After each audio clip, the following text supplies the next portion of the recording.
आपको लगता है आज वो आएगा? कैसे नहीं आएगा? हमने उसे अच्छे से वार्निंग दी है। दुनिया के किसी भी कोने में छुपा होगा तो हम उसे ढूंढ ही लेंगे। तुम चिंता मत करो।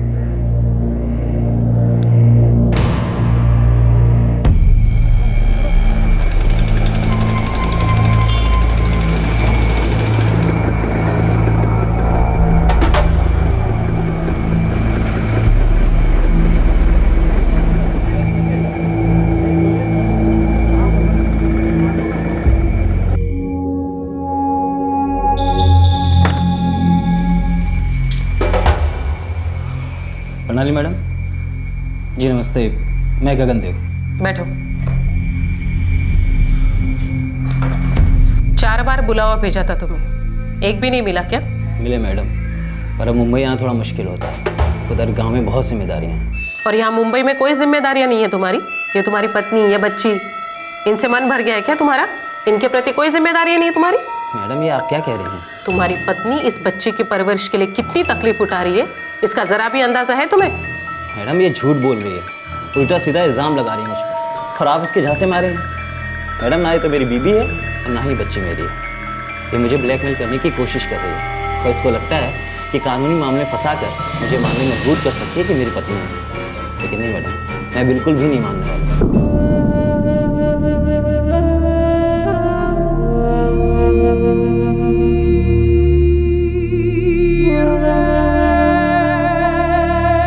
एक 29 साल की औरत दिल में तकलीफ और गोद में 1 साल की बच्ची लिए विमेन सेल में मदद के लिए आई।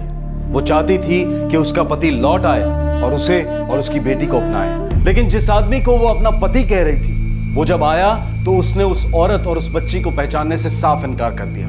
ये दामिनी जो आज खड़ी होकर अपने हक के लिए लड़ रही थी, 3 साल पहले तक ये हमारे पड़ोस में दिखाई देने वाली किसी भी सिंपल सीधी सादी लड़की की तरह थी, जिसकी आंखों में सुनहरे भविष्य के सपनों की चमक होती है।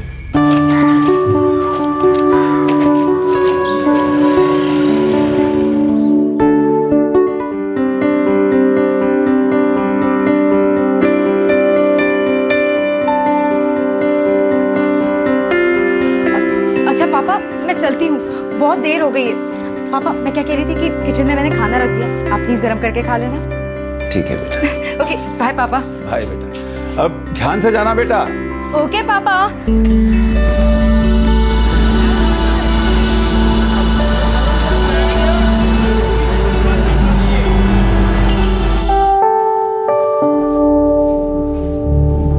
जी अब देखिए सर, आप प्लीज 25 तारीख से पहले पैसे भर दीजिए, वरना आपको पेनल्टी लगेगी।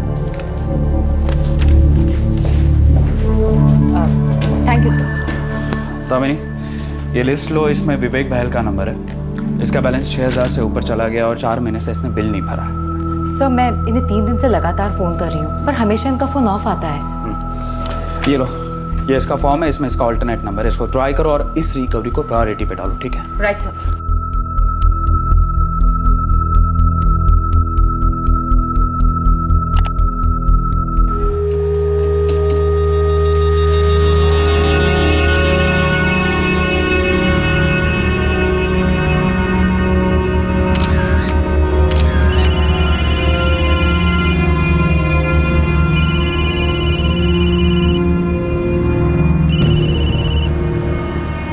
हेलो।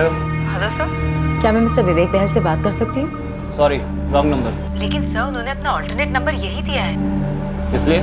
देखिए सर, मिस्टर विवेक बहल ने पिछले 3 महीनों से अपना बिल नहीं भरा है। देखिए मैं किसी विवेक बहल को नहीं जानता। लेकिन सर उन्होंने अपना ऑल्टरनेट नंबर यही दिया है। ये नंबर मैंने पिछले महीने लिया है, इसलिए मुझे कुछ नहीं पता। काम में मन नहीं लगता ना तेरा?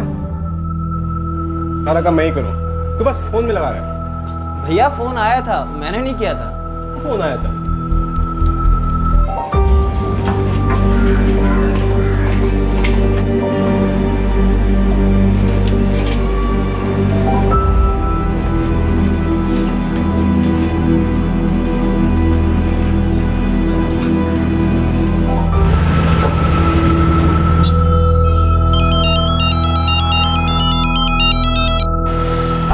Good evening sir. दामिनी वो कस्टमर विवेक बहल को फॉलो अप किया? जी सर मैंने किया था। सर वो जो ऑल्टरनेट नंबर है ना, वो किसी और का लॉट हो गया है। झूठ बोल रहा होगा दामिनी। अगर पैसे रिकवर नहीं हुए तो सारे पैसे हमें भरने पड़ेंगे और अमाउंट बहुत बड़ा है। कोई बात नहीं, तुम फॉलो अप करते रहना, केस को छोड़ना मत, okay? Okay sir, okay. 444-9।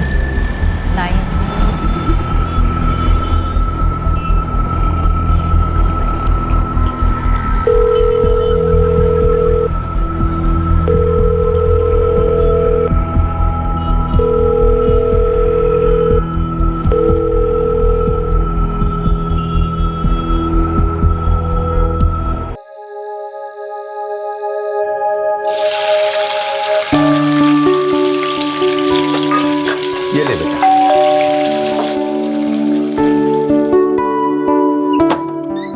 Uncle, माँ की दाल लाई हूँ, अरे वाह, अंदर किचन में रख देती हूँ। अरे रुक रुक रुक रुक, दाल मत चढ़ा, मैं तेरे और अंकल के लिए बना कर लाई हूँ माँ की दाल। सुषमा दी, आज तो मजा आ गया। Thank you. मैं वहां रख देती हूँ। हाँ दी, आई लव यू।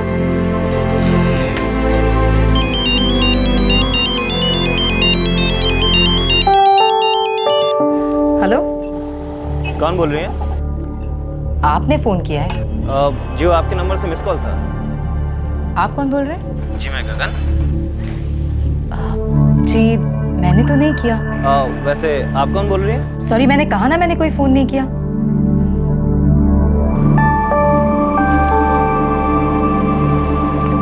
किसका फोन था बेटा? कोई रॉन्ग नंबर था।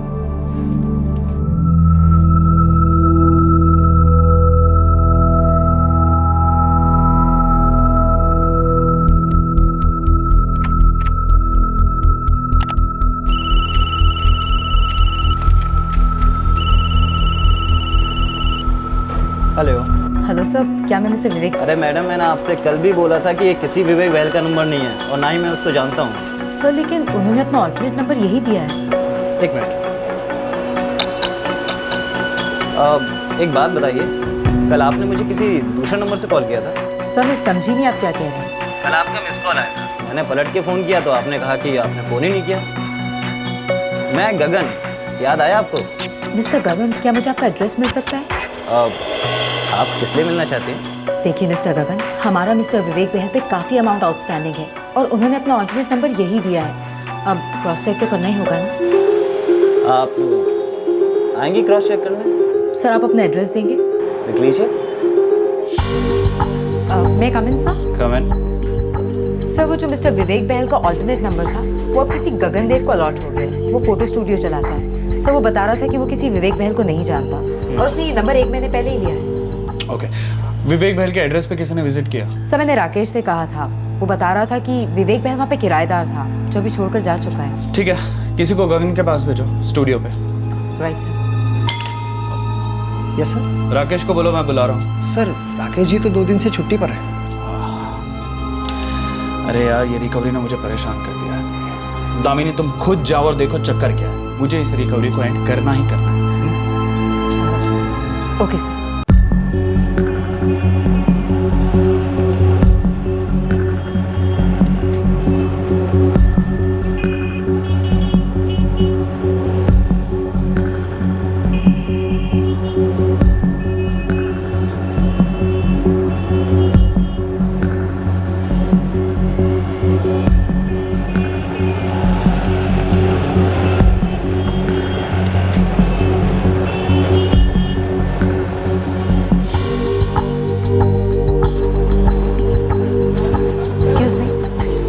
गगन है। आप कौन? दामिनी। अच्छा अच्छा अच्छा अच्छा, आप ही रिकवरी सेंटर से आई हैं? आप मिस्टर गगन हैं? जी। देखिए सर, मिस्टर विवेक बहल ने अपना ऑल्टरनेट नंबर यही दिया है, ये देखिए। माना। देखिए जैसे मैंने आपको पहले ही बताया था कि ये नंबर मैंने पिछले महीने लिया हुआ है। बाकी आपके विवेक बहल को मैं नहीं जानता। देखिए सर, मैं तो समझ गई, लेकिन रिकवरी डिपार्टमेंट नहीं समझेगा। वो पेपर्स मांगते हैं, तो क्या आप प्लीज़ अपने पेपर्स की कॉपी दे देंगे? पेपर्स तो घर पे पड़े हैं, आप कल आ जाइए, कल मिल जाएंगे आपको पेपर। जी थैंक यू सर, मैं कल किसी को भेज दूंगी ऑफिस से कलेक्ट करवाने के लिए। ठीक है। अब सुनिए, पानी। जी पानी चलिए। एक मिनट।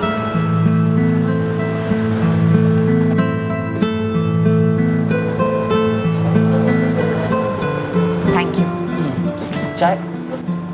नो थैंक्स, पेपर्स कल पक्का मिल जाएंगे। पक्का। Thank you.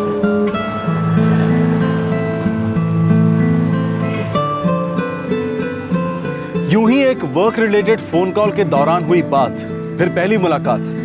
गगन को दामिनी पसंद आई और अब उसके पास दामिनी का पर्सनल नंबर भी था।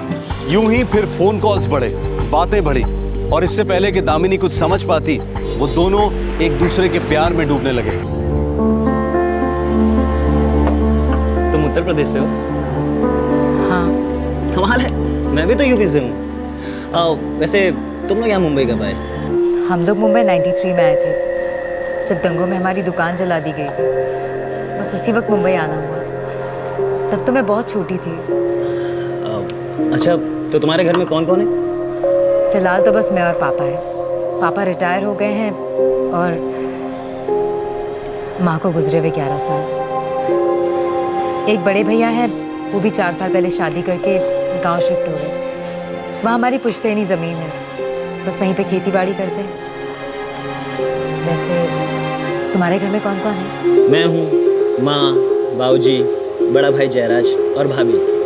हमारे 2 फोटो स्टूडियो हैं, एक बाबूजी संभालते हैं तो दूसरा मैं और बड़ा भाई। और घर का सारा कामकाज माँ और भाभी संभालती हैं। तो ले दे के घर में एक ही कवारा है, मैं। अच्छा दामिनी, एक सीधी सी बात, क्या? मुझसे शादी करोगी?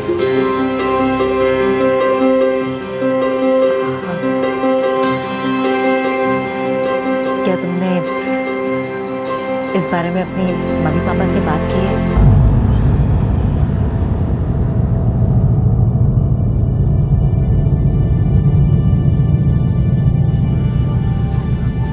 गगन बेटा, हम एक दूसरे से मिल लिए, जान लिया एक दूसरे को।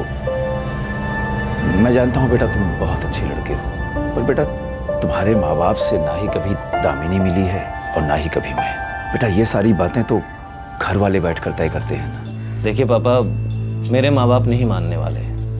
हालांकि उनकी नज़र में मैं एकदम निकम्मा और आवारा हूँ, फिर भी वो बिना दहेज की शादी नहीं करेंगे। और अगर उनके भरोसे रहे तो हम लोग कभी साथ नहीं रह पाएंगे। लेकिन पापा, अगर एक बार शादी होगी ना तो फिर तो उनको मानना ही पड़ेगा।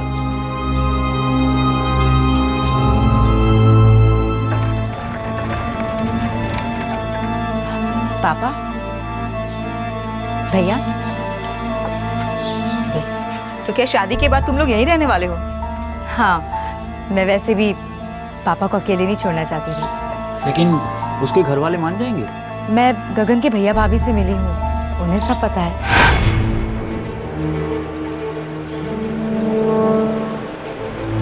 माँ बाप जी कभी नहीं मानने वाले। कुछ भी कर लो, मेरी भी नहीं सुनेंगे। भैया फिर क्या करेंगे?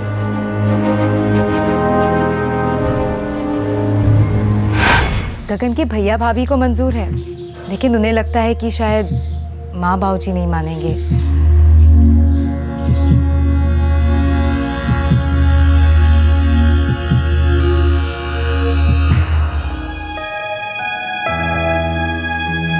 चलो हम लोग मंदिर में जाके शादी करते हैं। क्या हुआ अगर मेरे माँ बाबूजी का आशीर्वाद नहीं, तुम्हारे पापा का आशीर्वाद तो साथ में है। और वैसे भी आज नहीं तो कल मेरे माँ बाबूजी भी मान जाएंगे।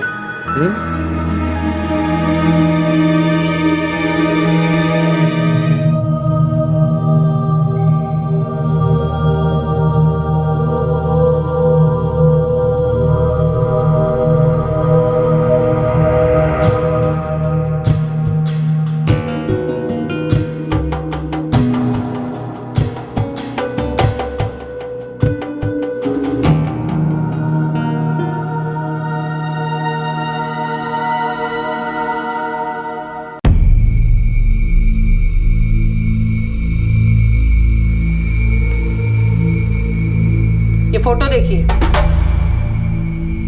इसमें आप ही है ना या कोई और है?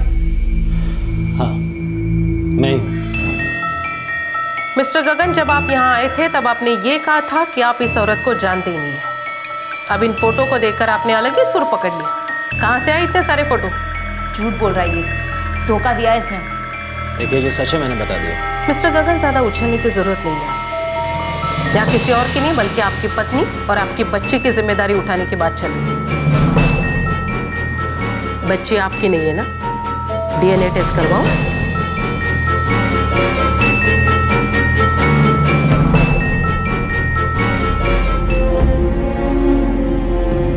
तुमने मुझसे कहा नौकरी छोड़ दो, मैंने छोड़ दिया। दिन दिन भर घर में पड़ी रहती हूँ और तुम हो कि 3-3, 4-4 दिन घर नहीं आते, हमेशा मुझसे दूर रहते हो। प्लीज मुझे अपने घर ले चलो ना। देखो दामिनी, तुम्हें तो मालूम है कि माँ बाबूजी को मनाना भी बाकी है, और वैसे भी मेरे घर की औरतें नौकरी नहीं करती, इसीलिए तो मैं तुमसे वो सब करवाना चाह रहा हूँ कि कैसे भी करके माँ बाबूजी को तुम पसंद आ जाओ। यार ऐसे मुंह मत लटकाओ, अच्छी नहीं लगती हो। हंसो हंसो।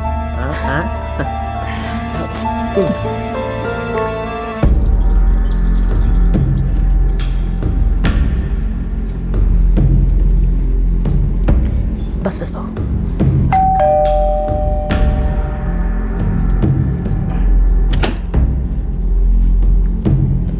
आओ साहबजादे, मिल गई फुर्सत? क्या बात है, कई कई दिनों तक शक्ल नजर नहीं आती तुम्हारी? नहीं बाबूजी, वो जरा काम में फंस गया था। क्या काम करते हो? हैं? जयराज तो बोलता है कि सारे दिन स्टूडियो में झक मारते हो। काम करते हो बाबूजी। गगन, किधर जा रहे हो? चलो बैठो, नाश्ता कर लो। नहीं माँ, भूख नहीं है, बाद में खा लूँगा। इसकी शादी कर दो, तभी ये खूंटे से बंधेगा, वरना सारे जीवन ऐसे भटकता फिरेगा ये। हम कही देते हैं। ठीक कह रहे हैं आप। यूपी से लौटते ही इसके हाथ पीले कर देते हैं। बाबूजी, कल दोपहर 3 बजे की ट्रेन है, 1 बजे घर से निकल जाएंगे। ठीक है जयराज जी। तो दोनों स्टूडियो संभाल तो लेगा ना? अरे बाबूजी, आप निश्चिंत रहिए।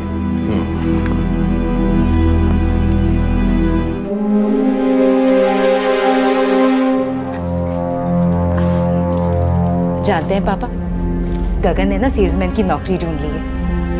जॉब तो ठीक है बेटा, पर मुझे डर लग रहा है वो कब तक अपने परिवार के साथ इस तरह आंख मिचोली खेलता रहेगा।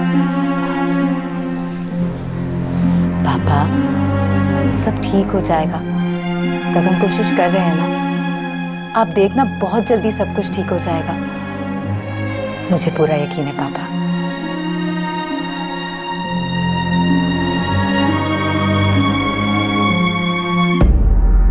खुश रहो बहू। सुनो गगन। जी बाबूजी। जयराज का काम में हाथ बटाना, और दिन भर जो है ना आवारागर्दी मत करना। जी।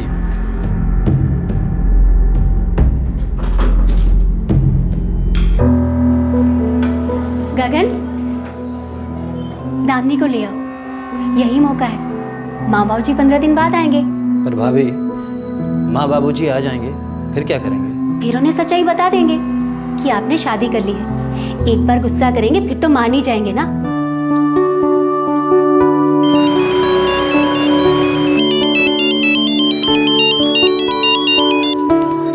हेलो दामिनी, मैं सीमा बोल रही हूँ। भाभी नमस्ते।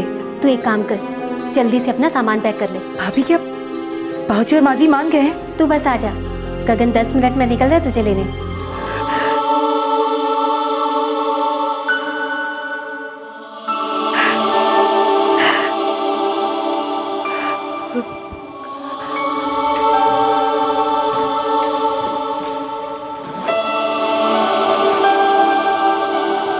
दामिनी,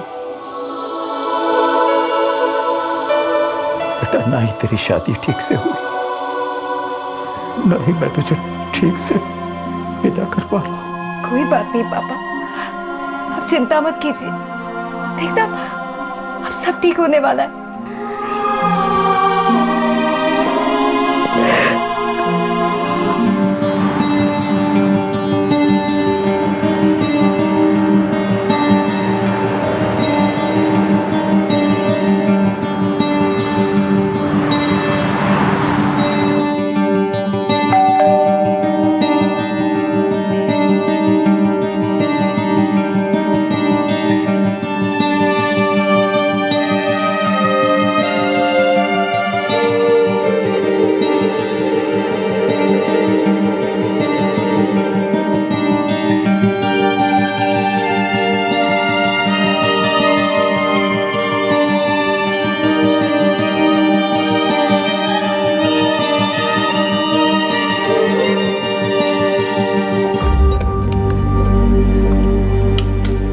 अच्छा क्या सीमा जो तुम दामनी को लेके आ गई। गगन, बीबी आ गई तुम्हारी, इधर जा बेटा, खाना थोड़ा मन लगा ले। अब देखना ये है कि माँ बाबूजी आगे क्या बोलते हैं।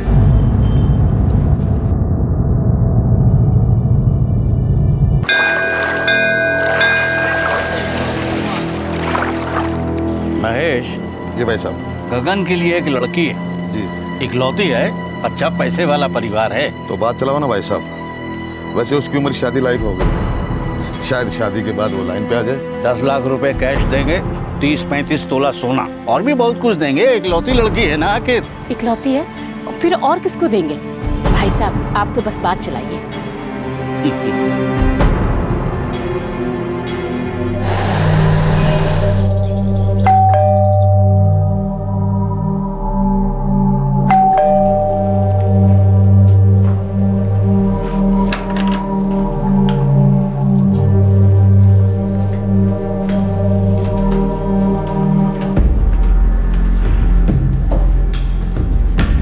खुश रहो बाबू।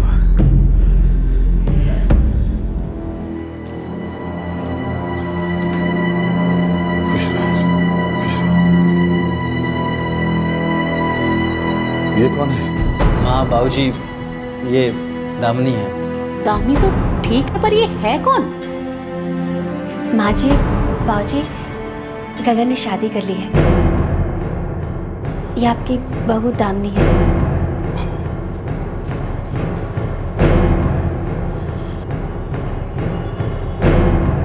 न तुमने हमसे पूछा न हमें बताया, तेरी हिम्मत कैसे होगी शादी करने की? कौन है ये लड़की? कुछ पता है इसके खानदान का? और कब किया तुमने झूठी शादी का नाटक? अक्टूबर में की शादी। यानी 1 महीने से नोटंकी चल रही थी। तुम लोग हमारी पीठ पीछे ये कुकर्म कर रहे थे। अच्छा, तो इन्हें घर में घुसाने के लिए हमारे जाने का इंतजार हो रहा था? नहीं माँ जी, ऐसी कोई बात नहीं है। बस ये लोग थोड़े से डरे हुए थे कि आप लोग दामिनी को स्वीकार नहीं करोगे। वो तो हम अब भी स्वीकार नहीं कर रहे। ये लड़की इस घर की बहू कभी नहीं बन सकती। लेकिन क्यों माँ? चुप कर। मैं तो समझता था तो निकम्मा है, लेकिन बेवकूफ भी है। अरे ऐसे ही किसी को उठा के लिया है, शादी कर ली, पत्नी बना ली। ए लड़की, अपना सामान बांध और निकल यहाँ से, नहीं तो मैं उठा के फेंक दूंगी। माँ चुप कर। तू इतना बड़ा नहीं हो गया कि अपने भले बुरे के बारे में सोच सके। माँ जी वो सीमा, अगर तुम्हें इस लड़की की वकालत करनी है ना, तो तुम भी अपना सामान बांधो, निकलो यहाँ से।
गगन कुछ नहीं बोला, चुपचाप खड़ा रहा वहां पर।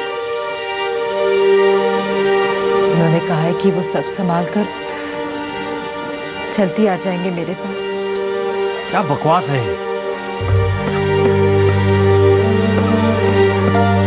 पापा, क्या हुआ पापा? पापा आप क्यों रो रहे हैं? पापा सब ठीक हो जाएगा।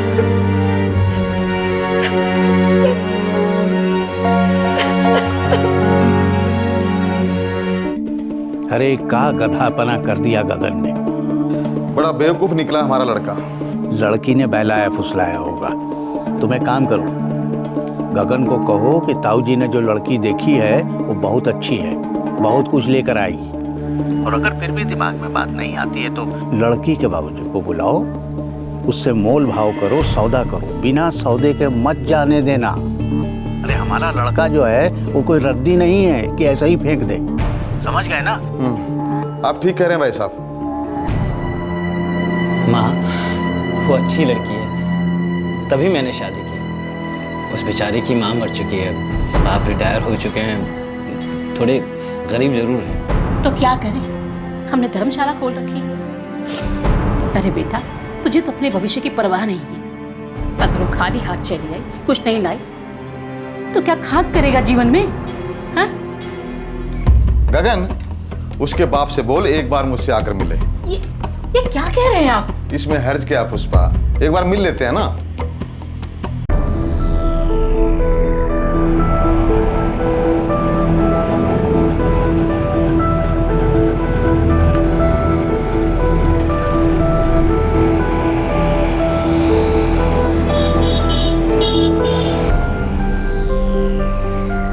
देखिए, हमारे यहाँ ज्यादा का रिवाज है, पर आपकी हैसियत को ध्यान में रखते हुए इतना ही कह सकते हैं कि 10 लाख रुपए नगद और 10 तोला सोना। बाकी अपनी बेटी खुशी के लिए जो मर्जी हो दे देना, हम बुरा नहीं मानेंगे।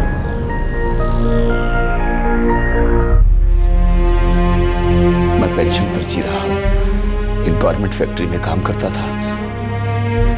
मेरी तो इतनी हैसियत भी नहीं है, समझी जी। अभी बात पक्की नहीं हुई और आप रिश्ते गांठने लग गए।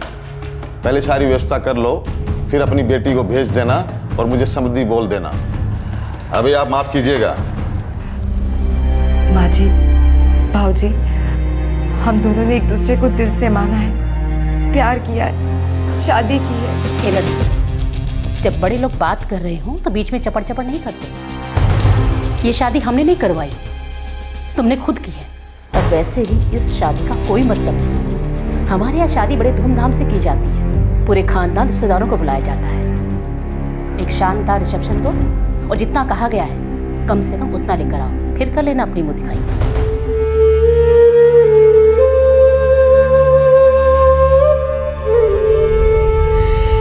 जाइए, व्यवस्था कीजिए।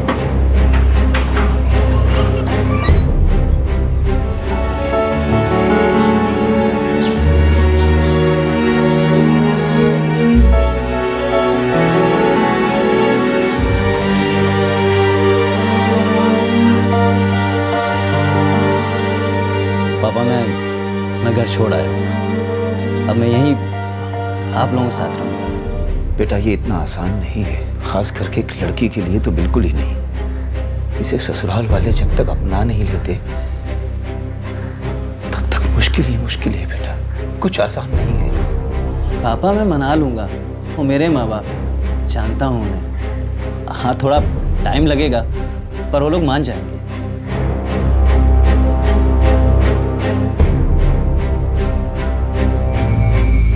इस लड़की को धोखे पे धोखा देते रहे हो तुम। मैंने जानबूझ के कोई धोखा नहीं दिया।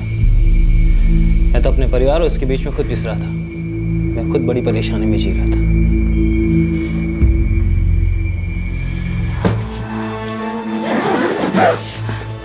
वापस कब आओगे? माँ की तबीयत ठीक हो जाए मैं आ जाऊंगा। अच्छा पापा, मैं चलता हूँ। बेटा, कोशिश करना कि तुम्हारे माँ बाप मान जाएं।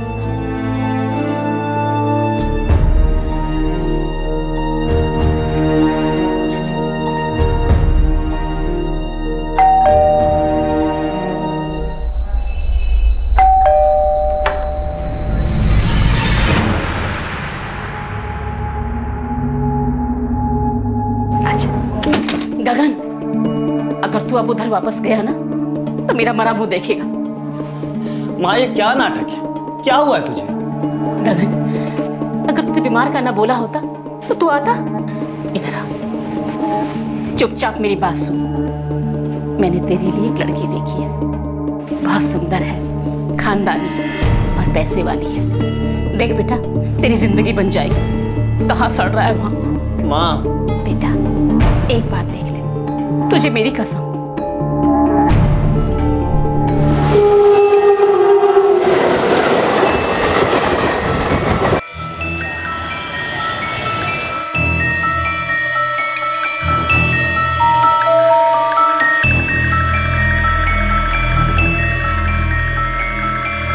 हम कह रहे हैं हमें तो वैशाली पसंद है। आप हाँ करें तो बात आगे बढ़े।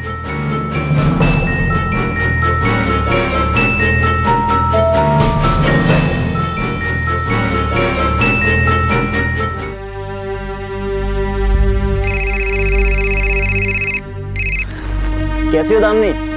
अकेली हूँ। गगन 2 महीने हो गए, कब वापस आओगे? यहाँ गांव में घर की मरम्मत का काम चल रहा है, थोड़ा वक्त लगेगा। कहीं तुम गांव शिफ्ट होने का तो नहीं सोच रहे? अरे माँ बाबूजी का तो ये विचार है। तुम वापस तो आओगे ना? हाँ दामिनी, आ रहा हूँ, बस 1 आध हफ्ता और।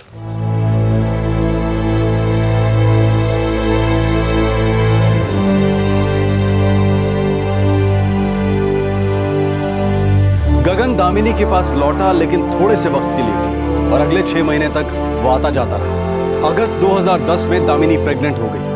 यही वक्त था जब दामिनी को गगन के साथ की और इस रिश्ते को ठहराव की जरूरत थी। लेकिन गगन अब भी टालमटोल जवाब ही देता रहा कि कब उसके माता पिता दामिनी को बहू के रूप में स्वीकार करेंगे। पहला बच्चा है? जी। ठीक है, अपना ध्यान रखना। जो विटामिन मैं लिख रही हूँ उन्हें टाइम पे ले लेना, और अगले महीने चेकअप के लिए आ जाना। जी।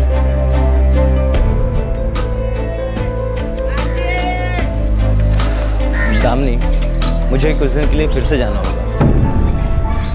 गगन प्लीज मत जाओ, तुम जानते हो मुझे तुम्हारी जरूरत है। दामिनी, कुछ दिन की बात है, मैं जल्दी वापस आ जाऊंगा, पक्का। चलो।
बस बस बस बस, अब से ज्यादा काम बंद। खाना मैं लाया करूंगी।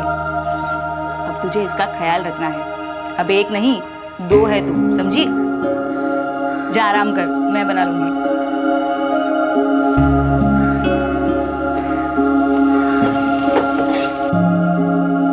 आज मैंने उसे पहली बार महसूस किया है। जानते हैं गगन, उसने लात मारी।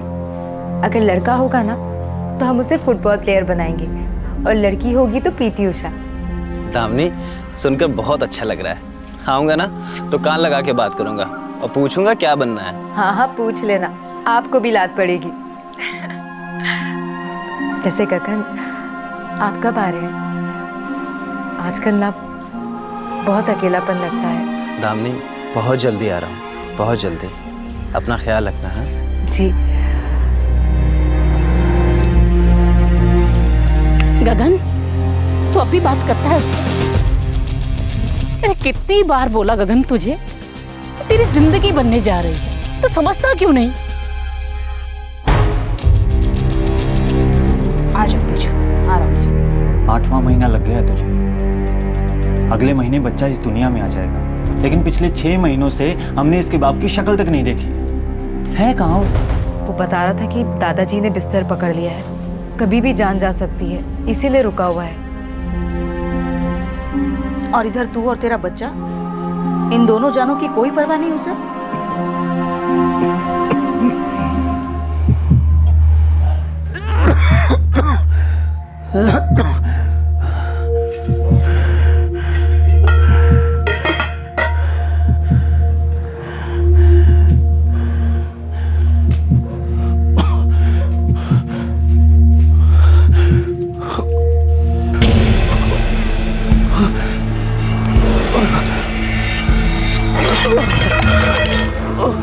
पापा पापा पापा पापा क्या हुआ पापा?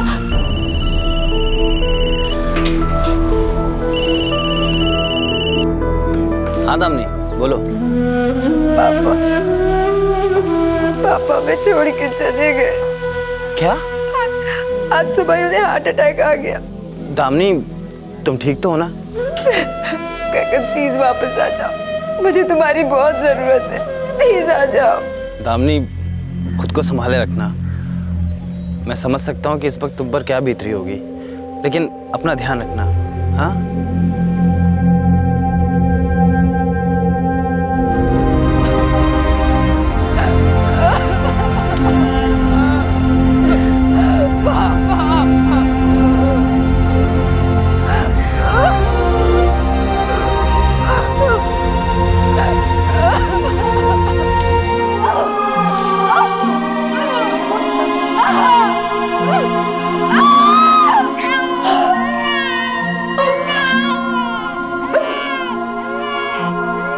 मुबारक हो दामिनी, एक सुंदर सी बेटी हुई है।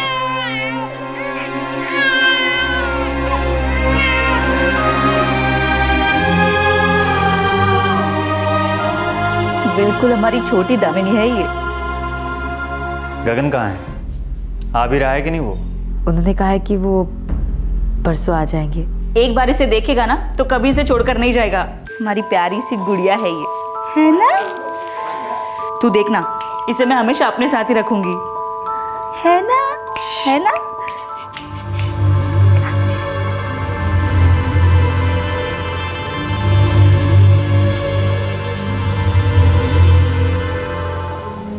अब तुम कहोगे कि बिल्कुल तुम पे गई है। वो तो है।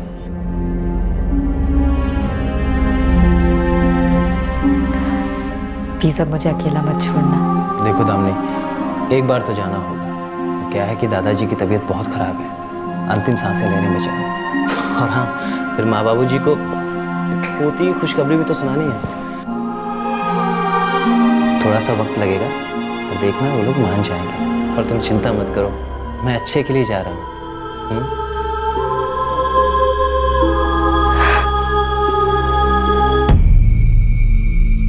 अच्छे के लिए जा रहा हूं कहकर गया था, फिर 6 महीने तक मुंह नहीं दिखाया। उसके बाद किसी को मुंह दिखाने के काबिल नहीं बचा।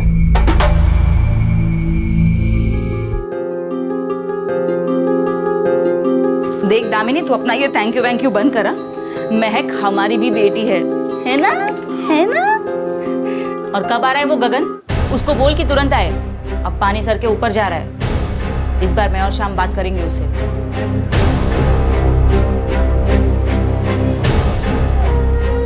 एक बात बोलूं दामिनी, कहते हुए मुझे अच्छा तो नहीं लग रहा, लेकिन मुझे लगता है कुछ गड़बड़ है। उसका पूरा परिवार गांव शिफ्ट हो गया। दादाजी पिछले 1 साल से अंतिम सांसें गिन रहे हैं। जरूर ये कोई बहाना है।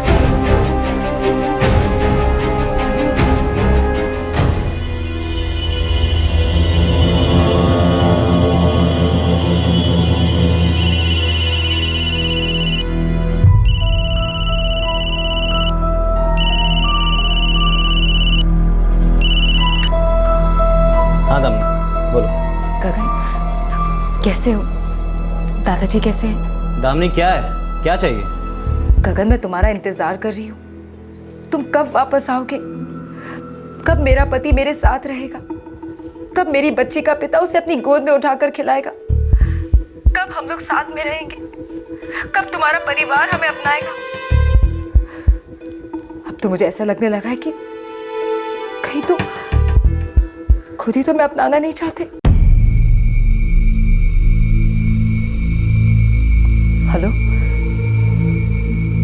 गगन, तुम सुन रहे हो ना? देखो दामिनी, मुझे लगता है कि हमारे बीच में कुछ भी नहीं बचा है। कुछ नहीं बचा? गगन, तुम ये क्या कह रहे हो? क्या मतलब है तुम्हारा? देखो दामिनी, मैं चाहता हूँ कि तुम अपनी जिंदगी नए सिरे से शुरू करो, और वैसे भी ये डबल जिंदगी मैं और नहीं जीना चाहता। डबल जिंदगी? क्या मतलब? सीधी सी बात है दामिनी, मेरा परिवार तुम्हें कभी नहीं अपनाएगा, इसलिए कहता हूँ कि कोई मिले तो सेटल हो जाओ। कैसी बातें कर रहे हो तुम? तुम मेरे पति हो, मेरी बच्ची के पिता हो। गगन,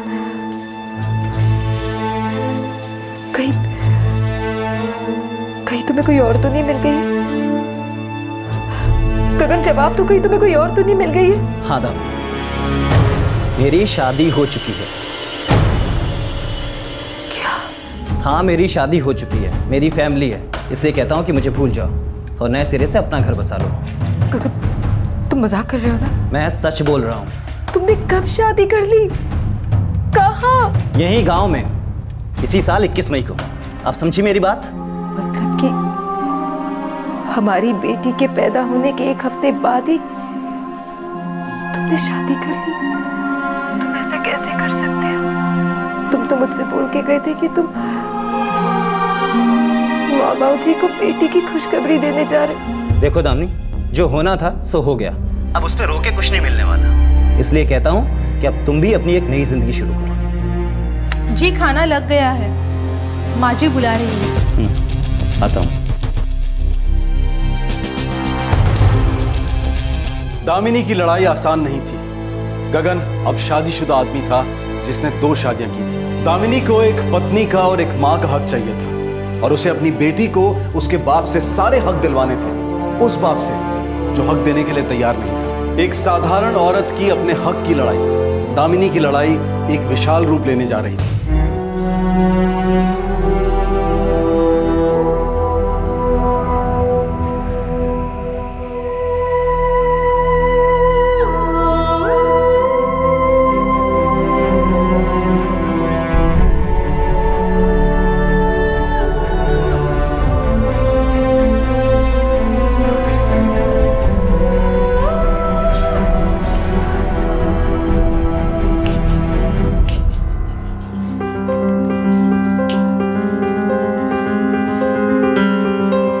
चिंता मत करो दामिनी, हम हैं ना तुम्हारे साथ। महक को देख, अभी 5 महीने की है, लेकिन अगर तू कमजोर हो जाएगी तो इसका असर सीधा उस पर पड़ेगा। महक को एक मजबूत माँ की जरूरत है।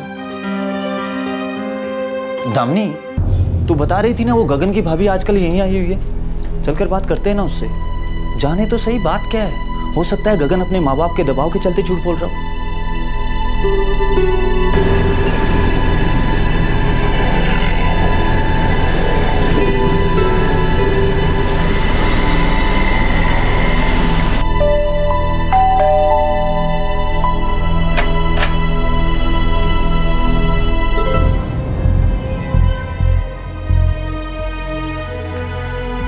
सच कहूं, गगन ने तुमसे झूठ बोला।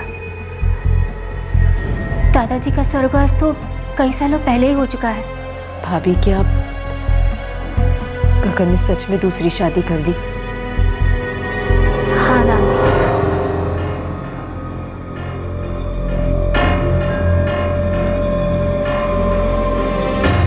क्या ये सब कुछ आपकी आंखों के सामने हुआ? और आपने उसे रोकने की कोशिश नहीं की? मैं क्या करती दामी? माँ जी, बाबूजी, ताऊजी की बात के खिलाफ जाने की घर में किसी की हिम्मत नहीं होती। अगर कोई कुछ कर सकता था तो वो खुद गगन, लेकिन मुझे लगा वो भी बदल गया, दहेज के लालच में आ गया। वो कुछ नहीं बोला।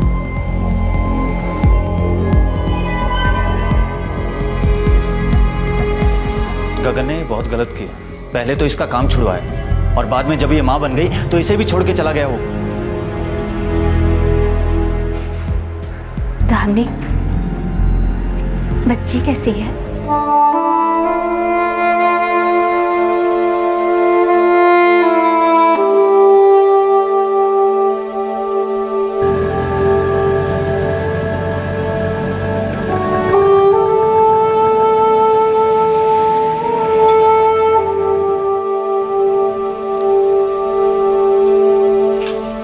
दामिनी, खाना तैयार है।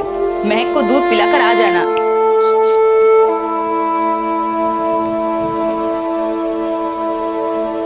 दामिनी, मैं समझ सकती हूँ ये बहुत मुश्किल है, लेकिन कब तक ऐसे अंदर अंदर घुटती रहेगी? कुछ बोलेगी, बात करेगी, तभी तो मन हल्का होगा ना। और हम सब हैं तेरे साथ हमेशा।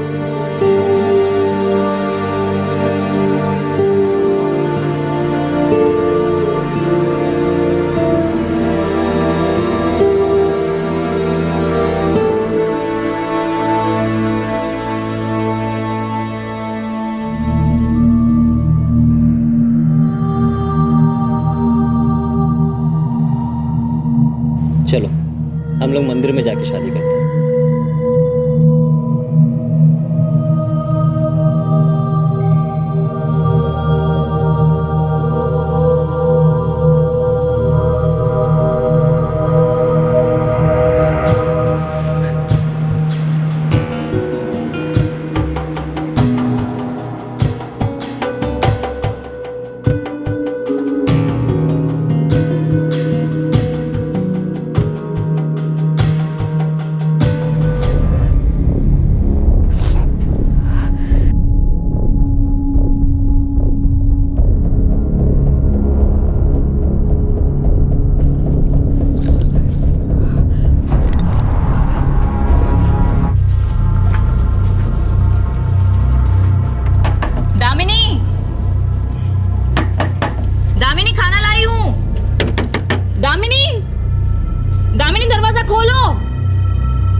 मुझे बहुत डर लग रहा है।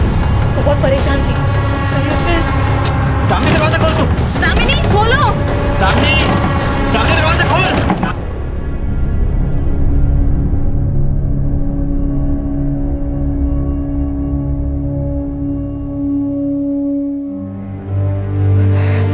बस दीदी, अब मैं जीना नहीं चाहती। मैं महक को भी अपने साथ ले जाऊंगी।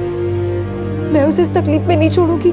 किसी आदमी ने तुमको धोखा दिया, बच्ची के साथ अकेला छोड़कर चला गया और तुमने सोचा कि बस अब जीने को कुछ नहीं बचा, चलो खत्म कर लेते हैं। दिमाग खराब हो गया क्या तेरा? अरे इसमें तेरी गलती नहीं है, महक की क्या गलती है? अगर गलती किसी की है ना तो उस गगन की है। आइंदा ऐसा सोचना भी मत। और दामिनी, पैदा होना या मरना हमारे हाथ में नहीं है। हमारे हाथ में अगर कुछ है तो वो है अच्छी जिंदगी जीना। याद है तुम्हारे पापा हमेशा बताया करते थे कि तुम छोटी थी तब दंगों के बीच फंस गई थी, तब तुम खुद अपना रास्ता ढूंढते ढूंढते अपने माँ बाप के घर लौट आई थी। इतनी छोटी सी उम्र में जब तुमने इतनी समझदारी और हिम्मत से काम लिया था, तो अब मुझे पता है मेरी दामिनी अब भी अपना रास्ता खोज लेगी। तुझे अपने और महक के हक के लिए उस आदमी से लड़ना है। पड़ोसियों के सहारे जो पड़ोसी कम और परिवार ज्यादा थे, दामिनी ने हिम्मत बटोरी और अपने ऊपर हुई ज्यादती के खिलाफ खड़ी हुई। वो सिर्फ ये चाहती थी कि गगन देव उसे अपनी पत्नी माने और उसकी बेटी को अपनी बेटी।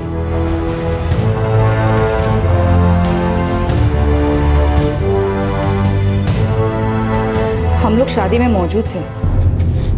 मैम ये देखिए, मैरिज रजिस्ट्रार का इंटीमेशन लेटर और ये हमारे फोटोग्राफ्स।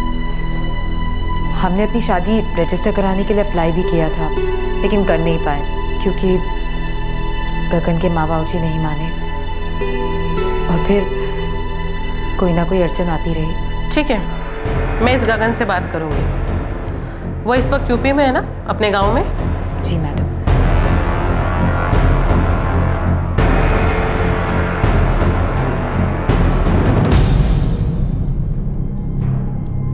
मिस्टर गगन, मैं आपके जवाब का इंतजार कर रही हूँ। या आप ये चाहते हैं कि मैं इस एनसी को एफआईआर में बदल दूं?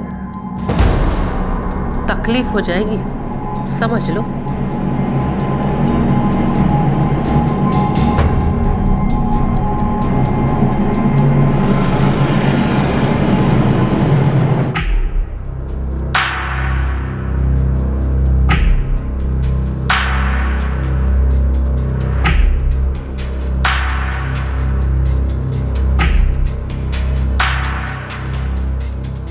कर लिया तुमने जो करना था, मिल गई तसल्ली, भर गया पेट।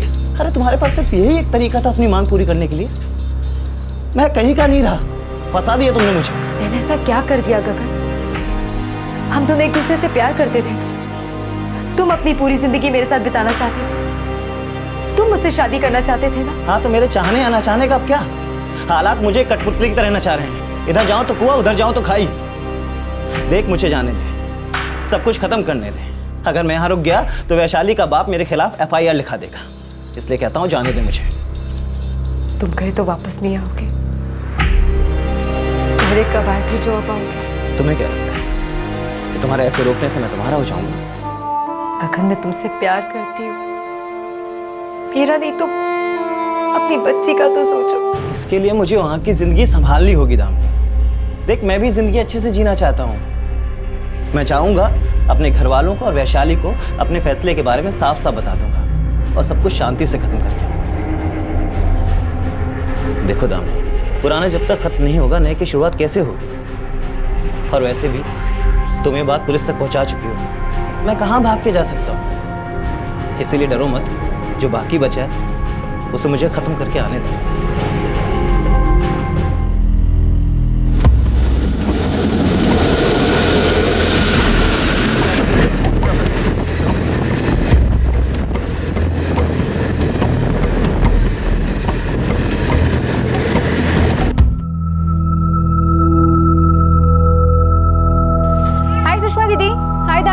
अरे शीतल, कैसी हो? मस्त। अरे मैं अभी तक सोया नहीं बच्चा। शीतल, खाना बना के रखा है, भिजवा दूं? नहीं दीदी, फ्रेंड्स के साथ खाकर आई हूँ। अच्छा दामी, चलती हूँ। हद है, तूने फिर से उस पर भरोसा किया। तुझे उसे वापस जाने नहीं देना चाहिए था। दीदी, मैं उन्हें पकड़ के तो नहीं रख सकती ना। उन्होंने मुझसे प्रॉमिस किया है कि वो जल्दी वापस आएंगे। हाँ, ये सही है, वो प्रॉमिस पक्का रखेगा। उसे तो प्रॉमिस रखने के कई अवार्ड जो मिल चुके हैं ना। इस बार अगर वापस नहीं आया ना तो सीधा पुलिस कंप्लेंट कर देना।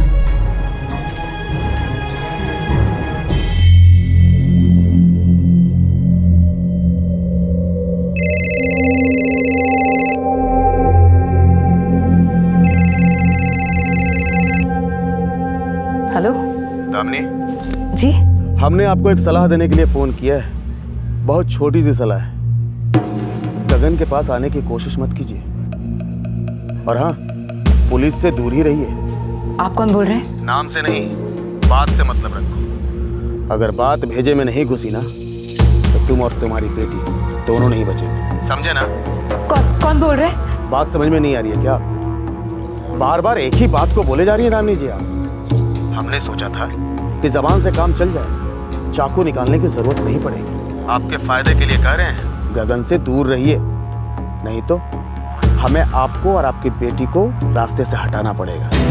हेलो हेलो,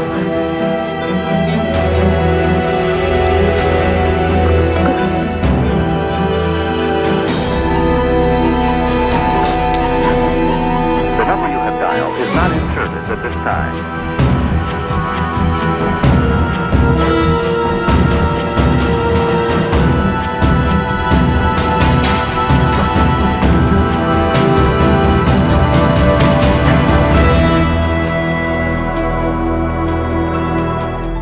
मैम, मैंने गगन के फ़ोन पे कई बार नंबर ट्राई किया, लेकिन फ़ोन ऑफ आ रहा है।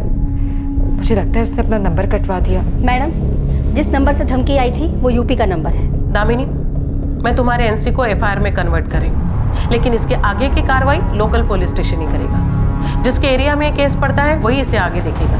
मैं अभी तुम्हारी फाइल वहां भिजवा देती हूँ, तुम्हें वहां जाना पड़ेगा।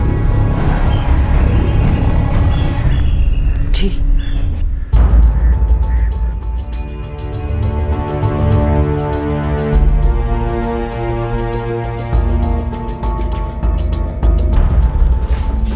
आपको साहब ने बुलाया है। सर वो प्रणाली मैडम ने बोला कि मेरे केस की फाइल आपके थाने में भेजी है। वुमेन सेल से अब तक आपकी फाइल मेरे पास नहीं आई। साहब, इसके हस्बैंड ने वादा किया था कि वो वापस लौट के आएगा। लौटना तो दूर, ऊपर से वहां से धमकियां दे रहा है कि भूल जाओ, पुलिस के पास मत जाना वरना माँ और बेटी दोनों को मरवा दूंगा। अपनी बच्ची को मारने की बात कर रहा है वो। देखिए, मैं आपका केस देखता हूँ। आप लोग 3 दिन बाद आइए या फिर मैं आपको फ़ोन कर दूंगा।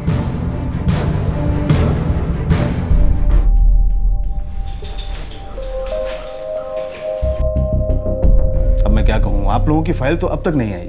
लेकिन सर प्रणाली मैडम ने कहा था कि उन्होंने 4 दिन पहले फाइल भेज दी थी। शायद कहीं कोई गड़बड़ हो गई हो। साहब, आप कार्रवाई तो शुरू करें। देखिए, आप लोगों ने एफआईआर वुमेन सेल में किया है तो हिसाब से ही चलना पड़ेगा ना। आप लोग 1 हफ्ते बाद आइए, हो सकता है तब तक फाइल भी आ जाए।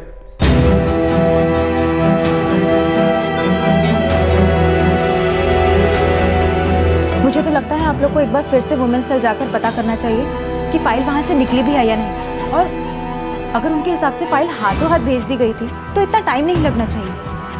पुलिस स्टेशन इतना दूर भी नहीं है। हाँ, शीतल सही कह रही है, हमें प्रणाली मैडम से फिर से जाकर मिलना चाहिए। अरे क्या बोल रही हो तुम लोग? मैंने तो उसी दिन एफआईआर बना के भेज दी थी। आरती, इनके फाइल का क्या हुआ? मैडम, मैंने तो उसी दिन डिस्पैच कर दी थी, वहाँ थाने में रिसीव भी हो गई है। किसने रिसीव की थी? जी, कांस्टेबल गायकवाड़ ने। ठीक है, तुम जाओ। जी।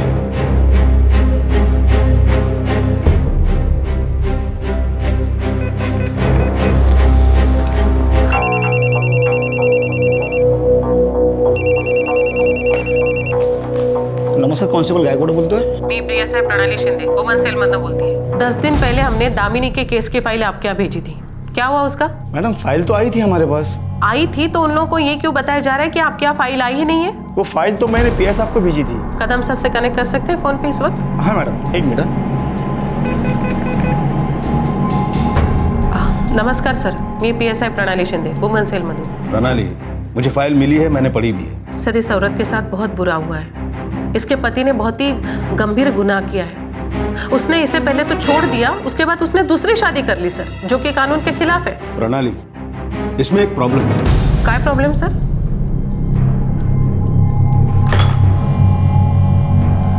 क्या कहा उन्होंने? उन्होंने तुम्हें अभी बुलाया है इसी वक्त। लेकिन उन्होंने हमें ऐसा क्यों कहा कि फाइल मिली नहीं? तुम लोग अभी जाके वहां मिलो तो सही।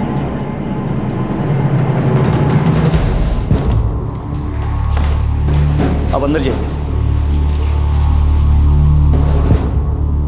फोटोग्राफ्स के आधार पर आप ये दावा कर रही हैं कि आपकी शादी हो चुकी है? जी सर। और शादी के सबूत के तौर पर मैरिज रजिस्ट्रार का ये इंटीमेशन लेटर? जी सर। इसके अलावा कानूनी ऐसी कोई चीज नहीं जिससे ये साबित हो सके कि आपकी शादी हुई है? साहब का क्या मतलब है, मैं समझी नहीं। देखिए, जब आपके पास कानूनन कोई सबूत ही नहीं है तो हम आगे की कार्रवाई कैसे कर सकते हैं? ये इंटीमेशन लेटर कोई मैरिज का रजिस्ट्रेशन सर्टिफिकेट नहीं है, इसलिए आपकी शादी नहीं मानी जाएगी। और जहां तक ये फोटोग्राफ्स का सवाल है, ये आपकी शादी के नहीं है। आप दोनों के साथ में जो भी फोटोग्राफ्स हैं, इससे ये साबित नहीं होता कि गगन आपका पति है। लेकिन सर, वहाँ विमेन सेल में प्रणाली मैडम के सामने उसने कबूल किया है कि दामिनी उसकी पत्नी है। जी सर, और प्रेगनेंसी के वक्त मैं जब भी क्लिनिक जाती थी वो हमेशा मेरे साथ होते थे। वहाँ के डॉक्टर्स भी उन्हें जानते हैं। मैडम, ये कोई सबूत नहीं है। पर क्लिनिक में तो आपके साथ कोई भी जा सकता है, जरूरी नहीं है कि वो आपका पति हो। देखिए मैडम, मैं आपको झूठा दिलासा नहीं देना चाहता, इसलिए पिछली बार भी आप लोगों को नहीं बताया था। लेकिन हमने केस को फॉलो किया है, उस गगन को भी यहाँ बुलाया था। और देखिए, वो हमें ये देकर गया है। ये लेटर आप ही का लिखा हुआ है, नीचे आपकी सिग्नेचर है, मई 2011।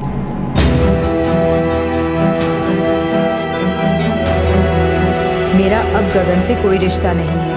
मैंने उससे सारे नाते तोड़ लिए हैं। मैं आगे से उस पे मुझे पत्नी मानने के लिए कोई जोर नहीं डालूंगी। और वो बच्चा मेरा है, सिर्फ मेरा। बोलिए, ये आप ही का लेटर है ना? आप ही की साइन है?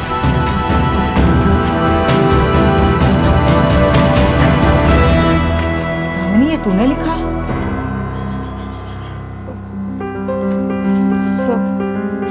सब मैं मानती हूँ कि ये लेटर मैंने लिखा है, लेकिन उस दिन कोई और कारण था। उन्होंने मुझसे कुछ और कहा था।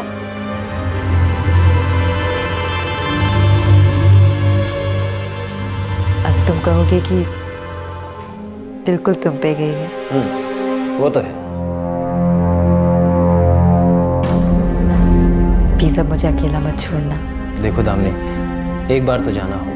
वो क्या है कि दादाजी की तबीयत बहुत ख़राब है, अंतिम सांसें ले रहे हैं बेचारे। और हाँ, फिर माँ बाबू जी को पोती खुशखबरी भी तो सुनानी है। थोड़ा सा वक्त लगेगा, पर देखना वो लोग मान जाएंगे। पता नहीं वो दिन कब आएगा। गगन, मैं उसके इंतजार में उससे पहले के सारे दिनों की खुशियाँ खोना नहीं चाहती। वो दिन जल्दी आएगा। हमारी बेटी हमारे लिए खुशियाँ लाई है। बस तुम जरा सी हेल्प कर दो तो वो दिन जल्दी आ जाएगा। बोलो ना गगन, मैं कुछ भी कर सकती हूँ। माँ बाबूजी मुझे तुम्हारे चक्कर में मुंबई नहीं आने देते। उन्हें लगता है कि मैं तुम्हारे पास गया तो लौटूंगा नहीं। मुझे ब्लैकमेल करते रहते हैं, मरने होने की बातें करते हैं। बेटा होना उनका भावनाओं में बह जाता हूँ। तो तुम बताओ मैं क्या करूँ? दामिनी, कुछ ऐसा करते हैं कि उन्हें लगे कि तुम मुझे अब नहीं चाहती हो। और मैं मुंबई यहाँ तुमसे मिलने के लिए नहीं, अपने काम से जा रहा हूँ, अपना करियर बनाने के लिए जा रहा हूँ। और वैसे भी अब हमारी बेटी हो गई है। देखना, देर सवेर वो लोग मान ही जाएंगे। गगन, तुम वापस आ जाओ, मुझे और क्या चाहिए? मेरा अब गगन से कोई रिश्ता नहीं है। मैंने उससे सारे नाते रिश्ते तोड़ लिए हैं और मैं अब से उस पे मुझे अपना पति मानने के लिए कोई जोर नहीं डालूंगी। और ये बच्चा सिर्फ मेरा है।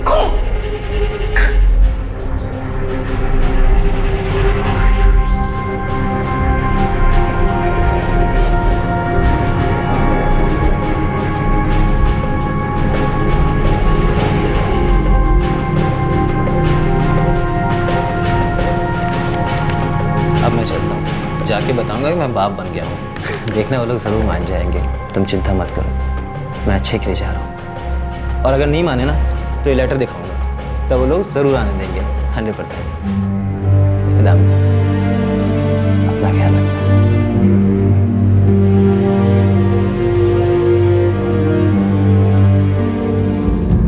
चलिए, माना कि ये लेटर आपसे धोखे से लिखवाया गया है, पर ये साबित कैसे होगा? आपकी फीलिंग्स कोई सबूत नहीं है मेरे। सबूत है ये लेटर जिसे आपने लिखा है, जिस पर आपकी साइन है, और यही लेटर आपके खिलाफ जा रहा है। देखिए मैडम, अब आपको यही बोल सकता हूं कि गगन पर कानूनन कोई केस नहीं बनता। कानून की नजर में आप अब भी कुंवारी मानी जाएंगी। अब आप ही बोलिए कि मैं केस क्या बनाऊं?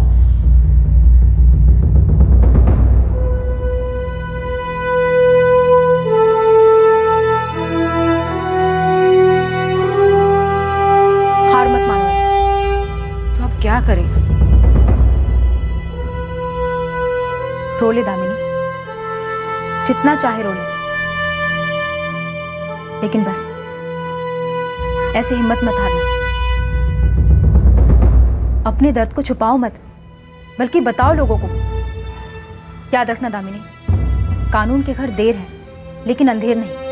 तो क्या हम अदालत में जाएंगे? जरूरत पड़ी तो जाएंगे, लेकिन सबसे पहले हमें दामिनी के दर्द से ज्यादा लोगों को जोड़ना चाहिए। कैसे है? मुझे लगता है हम एक फ्रेंड्स बुक पेज से शुरुआत कर सकते हैं। इससे ज्यादा लोग हमसे जुड़ सकते हैं।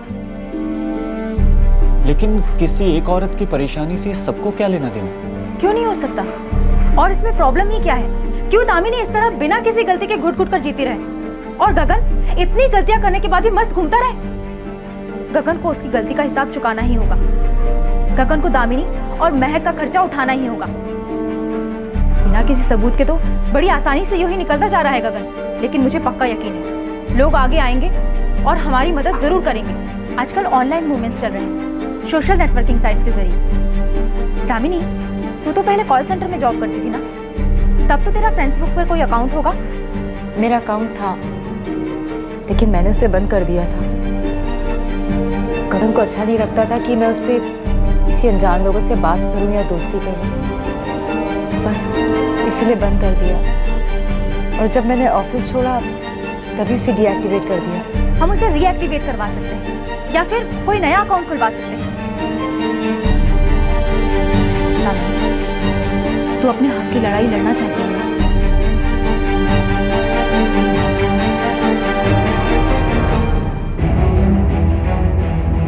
दामिनी, तू पक्का यही ईमेल आईडी यूज कर रही थी ना? Damini 76@sss.hi, right? चल, तेरा नया पासवर्ड तेरी ईमेल आईडी में आ जाएगा। तेरी ईमेल आईडी का पासवर्ड बता। लास्ट जो मैंने यूज़ किया था वो गगन ILU यही था। बहुत प्यार करती थी ना उससे? और शायद आज भी दिल के किसी कोने में उसके लिए प्यार है।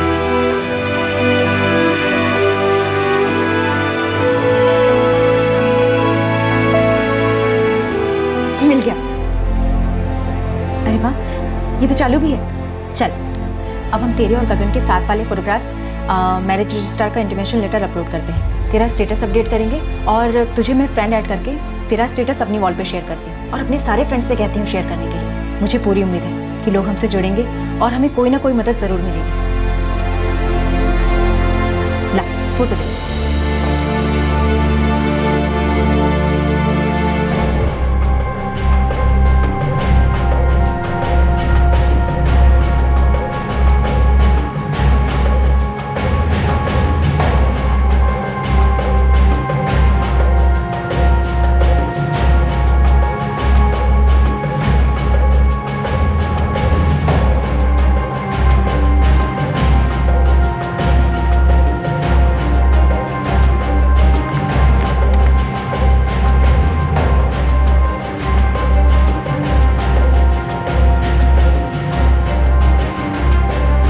जिस आदमी से मैंने प्यार किया, जिस आदमी से मैंने शादी की, जो मेरी बेटी महक के पिता हैं, वही आज कहते हैं कि मैं उनकी बीवी नहीं हूँ।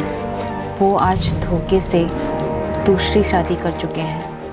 मेरे पास शादी का सर्टिफिकेट नहीं है, इसीलिए मुझे दूध में से मक्खी की तरह निकाल कर अलग कर दिया गया।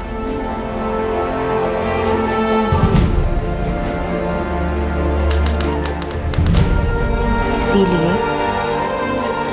मुझे उसने छोड़ दिया। मैं मदद के लिए थाने गई। वहाँ मुझे सुनने मिला कि मैं अपने पति गगन देव से इस मामले में नहीं जीत पाऊंगी। वो आज यूपी के एक गांव में अपनी दूसरी पत्नी के साथ चैन से ज़िंदगी बिता रहे हैं और मैं यहाँ अपनी और उसकी 1.5 साल की बेटी महक के साथ बड़ी मुश्किल से वक्त काट रही हूँ। मुझे इंसाफ चाहिए। प्लीज़ जितना हो सके इस पेज को फॉरवर्ड और शेयर करें। मुझे अपने हक की लड़ाई में आपका साथ चाहिए। तीर हमने छोड़ दिया है, अब देखना यह है कि निशाने पर कब लगता है। दामिनी ने अपनी लड़ाई की छोटे पैमाने पर शुरुआत की। अपनी लड़ाई को सोशल नेटवर्किंग साइट के जरिए लोगों तक पहुंचाने का ख्याल दामिनी के लिए फायदेमंद साबित हुआ और यहीं से दामिनी की कहानी न सिर्फ दामिनी के आसपास के लोगों तक बल्कि गगन के करीबी लोगों तक भी पहुंची। कुछ लोग मदद के लिए सामने आए और अब दामिनी को अपनी मशाल उठाकर आगे बढ़ना था। क्या दामिनी की लड़ाई आगे बढ़ पाई? जिन लोगों का साथ पाने में दामिनी कामयाब हुई, उसी साथ को क्या दामिनी एक मुहिम में तब्दील कर पाई? दामिनी की लड़ाई ने आगे चलकर एक विशाल रूप हासिल किया। दामिनी की अपने लिए और अपनी बेटी के लिए इंसाफ की जंग जारी रहेगी। भैया, मैं सोच रही थी कि कोई काम शुरू करूं। अच्छा ख्याल है। देख, ऐसे में तू बिजी रहेगी ना तो तेरा मन भी लगा रहेगा और इंडिपेंडेंट भी रहेगी तू। अब गगन के साथ तेरी लड़ाई पता नहीं कब तक चलेगी। महक अभी बहुत छोटी है दामिनी, तुझे वापस ऑफिस जाकर काम करना थोड़ा मुश्किल तो पड़ेगा ही। जानती हूँ दीदी, इसीलिए मैं सोच रही थी कि कोई ऐसा काम मिले जो मैं घर बैठे कर सकूं। देख दामिनी, मैं जानता हूँ तू ग्रेजुएट है, अच्छी पढ़ी लिखी है, पर घर पर तो कुछ छोटा मोटा काम ही मिल सकता है। देख, काम कोई छोटा बड़ा नहीं होता। हाँ, जानती हूँ भैया, काम कोई छोटा या बड़ा नहीं होता, काम तो काम होता है। अगर ऐसी बात है ना तो शायद मैं तेरी कुछ मदद कर सकूं।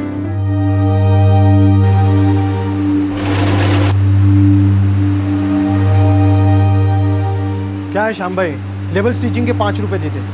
मेरे पास पहले से ही 10 आदमी है, मुझे और लोगों की ज़रूरत नहीं है। एक और रख लो ना भाई, क्या फ़र्क पड़ता है? लेकिन आपने तो कहा था कि वो घर से काम करेगी। देखो श्याम भाई, अब जीन्स लाने के लिए मुझे एक लड़का भेजना तो महंगा पड़ेगा ना। देखो श्याम भाई, 200 रुपये में जीन्स बेचता हूँ, बड़ी मुश्किल से 25-30 रुपये मिलते हैं। अब लेबल स्टिचिंग के लिए मैं 7-8 लगा दूँ तो नहीं, परवड़ता नहीं। लड़का भेजने की ज़रूरत नहीं है भाई, ये काम मैं कर लूँगा।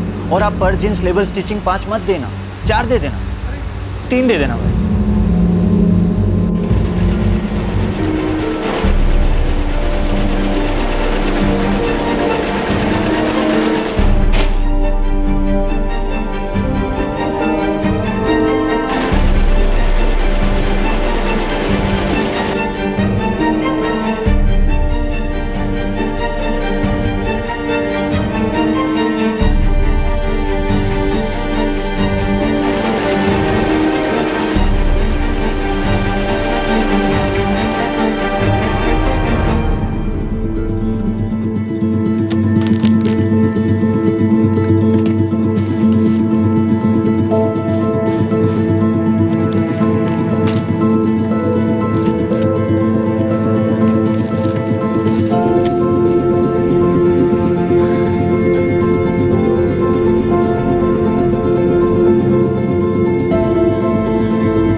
दामिनी, अपनी लड़ाई जारी रखो, हम तुम्हारे साथ हैं। दामिनी, मैंने तुम्हारे स्टेटस अपडेट को मेरे पत्रकार दोस्त को भेजा है, वो शायद तुम्हारी मदद कर पाए।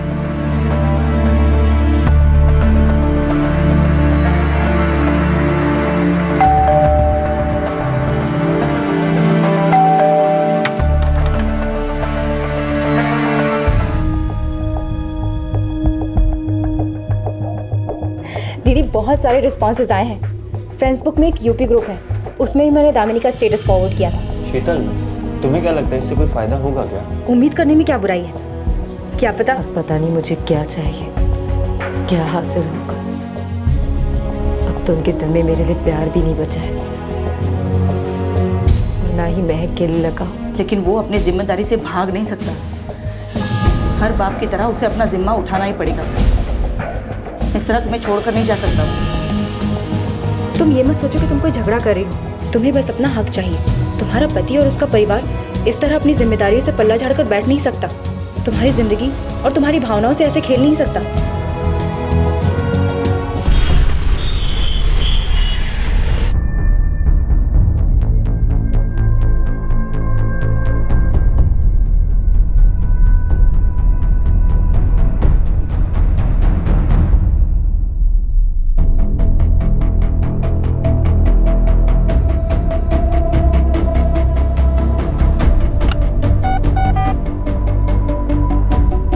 सर, आपने बुलाया?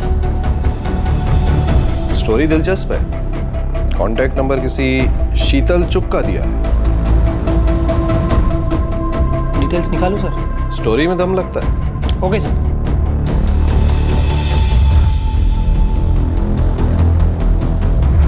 पूरी स्टोरी कवर कर रहे हैं। यूपी का बहुत बड़ा अखबार है और उसकी पहुंच भी बहुत अच्छी है। अच्छा, कब छप रहा है?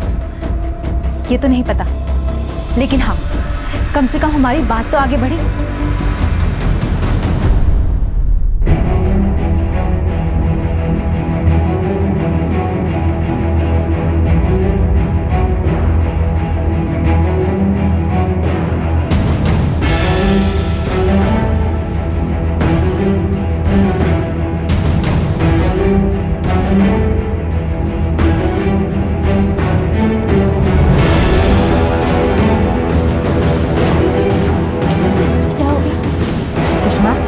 इसके साथ इतनी बड़ी बात हुई और हमें पता ही नहीं चला। बहुत गलत हुआ इसके साथ। आंटी, अब तो पता चल गया है ना, अब हम सब दामिनी के साथ हैं।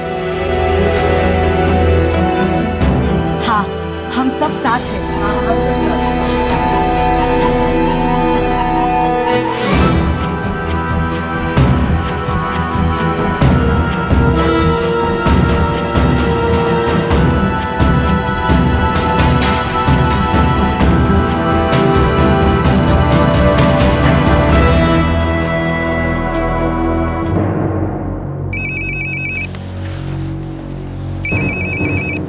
हेलो, क्या मैं शीतल चुग जी से बात कर सकता हूँ? जी क्या बात है? जी मैं सुनील वर्मा बोल रहा हूँ। मैं फ्रेंड्स बुक के यूपी ग्रुप का एडमिनिस्ट्रेटर हूँ। आपने जो हमारे पेज पे शेयर किया वो मैंने पढ़ा और जो पेपर में छपा वो भी पढ़ा। दामिनी को आप जैसे लोगों के सपोर्ट की बहुत ज़रूरत है। मैं गगन की जिससे शादी हुई है उस वैशाली के परिवार को अच्छी तरह से जानता हूँ। जी? मुझे लगता है दामिनी को वैशाली के फादर प्रकाश जी से बात करनी चाहिए और उन्हें बताना चाहिए कि गगन ने उनके साथ क्या क्या किया है। मुझे लगता है कि उन लोगों को इसके बारे में पता नहीं। वैसे मैं भी उन्हें बता सकता हूँ, पर अच्छा होगा कि दामिनी खुद सीधे उनसे बात करें। अगर आप नंबर दें तो पहले मैं दामिनी से बात करना चाहूँगा। आप बिल्कुल ठीक कह रहे हैं। मैं अभी आपको दामिनी का नंबर मैसेज करती हूँ। थैंक्स।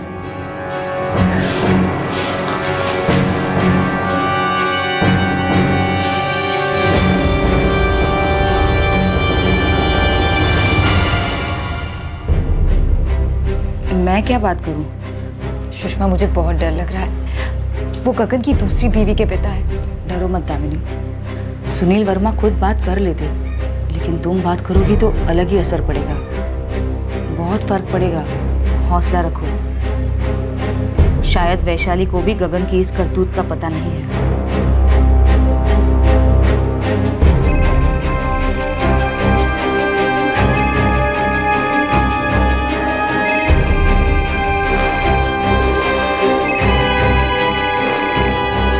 हेलो। नमस्ते, मेरा नाम दामिनी है। जी काम क्या है? जी वो मुझे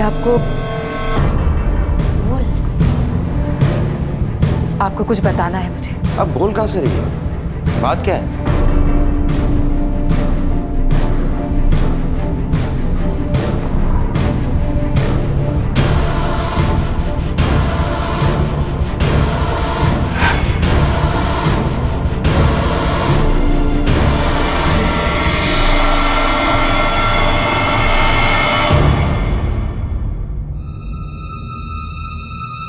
देखो तुम जो भी हो, मुझे कोई लेना देना नहीं है, लेकिन अगर तुमने मेरी beटी का हंसता खेलता घर तोड़ने की कोशिश की तो मैं तुम्हारी जिंदगी नर्क बना दूंगा।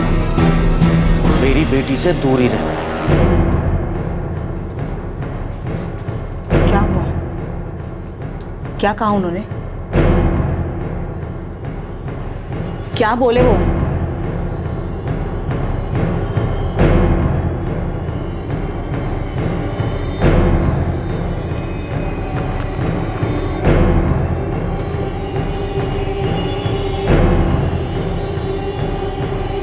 वो माने या ना माने, सच तो सच ही रहेगा। देखते हैं वो कब तक अपने आप को भुलावे में रखना चाहते हैं और कब तक सच से भागते हैं।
महेश्वर जी, हमारी तरफ से ओके है। अगर ऐसा है तो हमारी तरफ से भी ओके ही है, क्यों महेश्वर? जी भाई साहब। आपने जो कहा वो सब सर माथे पर, हम कोई कोर कसर नहीं छोड़ेंगे।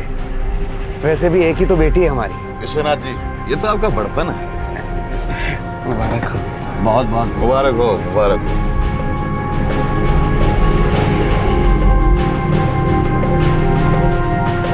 तो क्या करूं भाभी? बात तो फैले ही जा रही है। अखबार पढ़ा? जी। देखो गगन, गलत तो किया आपने। भाभी जो होना था सो हो गया, आप उसकी वकील क्यों बन रही हैं? वो बेचारी 1.5 साल की बच्ची के साथ अकेले कैसे रह रही होगी?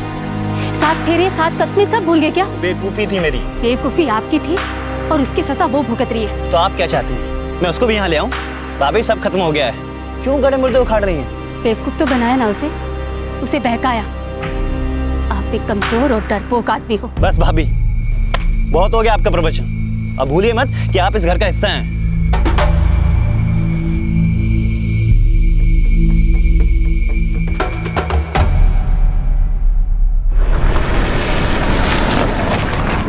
गांव के सरपंच से मैं मिला था, आदमी समझदार लगता है। हमारा पूरा ग्रुप दामिनी की हेल्प करना चाहता है।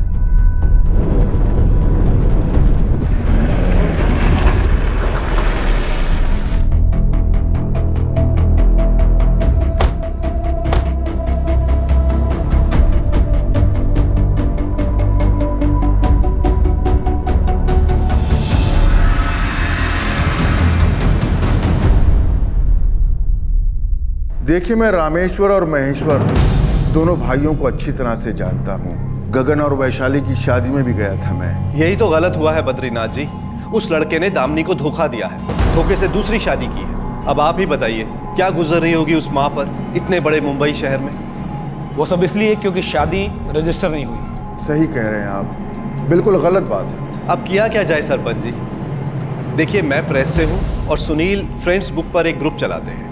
हमारी तो यही राय है कि दामिनी और उसकी बेटी महक को जल्द से जल्द इंसाफ चाहिए। देखिए, मैं रामेश्वर और महेश्वर दोनों भाइयों से जाकर बात कर सकता हूँ, लेकिन जिस तरह के लोग वो हैं, मुझे नहीं लगता कि वो मानेंगे, क्योंकि कागजात भी कानूनी तौर पर कुछ ज्यादा पक्के नहीं है। पर सरपंच जी, आपके बात करने का अपना ही एक वजन है।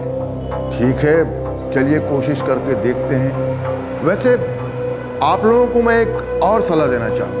हाँ हाँ, कहिए। इस महीने के आखिर में रामेश्वर के बेटे की शादी है।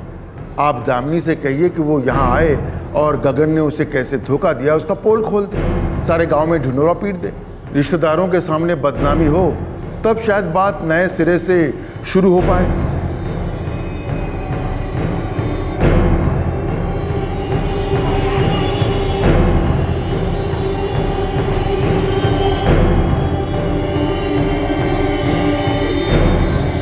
मुझे लगता है दामिनी को ना महक को साथ लेके जाना चाहिए। हाँ, ये बिल्कुल सही मौका होगा। गगन और उसकी फैमिली को सबके सामने मजबूर होकर मानना ही पड़ेगा। लेकिन दीदी, मेरी हिम्मत नहीं हो रही है। हौसला रखो दामिनी, डरने की कोई जरूरत ही नहीं है। वहाँ सुनील है, राठी जी है, और सुनील ने तो एक एनजीओ से भी बात करके रखी है, वो भी मदद करने के लिए तैयार है। हाँ दामिनी, तुम हमारे साथ चलो। वैसे भी 25 को हम यूपी जा रहे हैं। ग्रेट। मोहित की शादी 28 की। मैं सुनील से कह दूंगी, वो तुम्हें स्टेशन पर लेने के लिए आ जाएगा। कलावती आंटी, दामिनी जा रही है, बुक कर दो टिकट।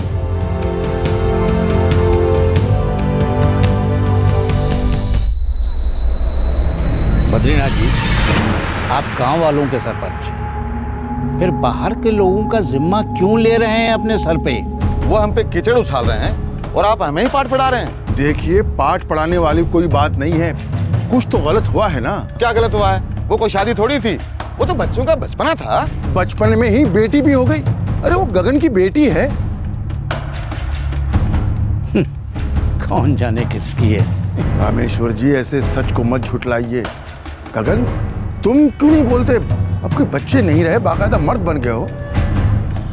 सरपंच जी, नादानी थी, हो गई। और वैसे भी सारी गलती मेरी थोड़ी थी। बेटा, नादानी थी, गलती थी या बचपना था, जो भी था, लेकिन अब वो लड़की एक बच्ची की माँ है, तुम्हारी बच्ची की माँ। यूँ अपनी जिम्मेदारी से पल्ला मत झाड़ो, समझे? देखिए सरपंच जी, ये कोई गांव के तालाब, सड़क या बिजली पानी का मुद्दा नहीं है। ये हमारा व्यक्तिगत मामला है और आप अपनी हद में रहें तो बड़ी मेहरबानी होगी। ठीक है, मैं अपनी हद में रहूंगा। मैं आपसे समझदारी की उम्मीद रख के आया था, लेकिन आप कुछ समझने को राजी नहीं। ठीक है रामेश्वर जी, वो आपके बेटे की शादी में आएगी। जो कीचड़ उछलेगा तब शायद अकल ठिकाने आ जाएगी। चलो।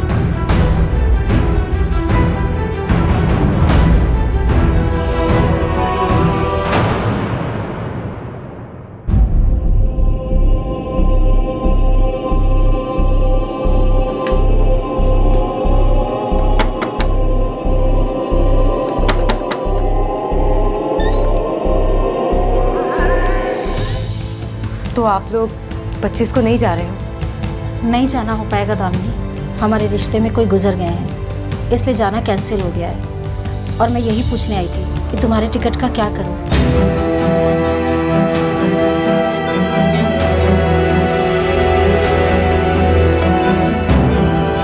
डर मत लग, वहाँ सुनील, राठी जी सब तो हैं। वहाँ तुझे बिल्कुल भी अकेला नहीं लगेगा, चिंता मत कर।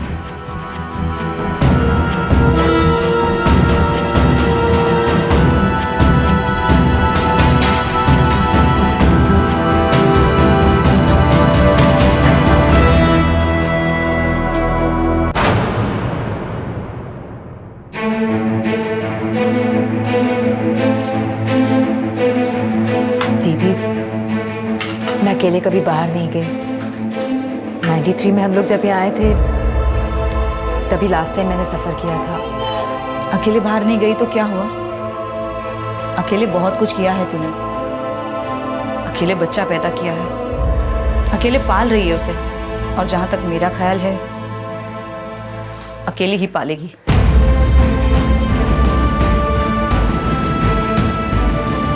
बस उस आदमी को उसकी जिम्मेदारी याद करानी है। यही है संघर्ष तेरा।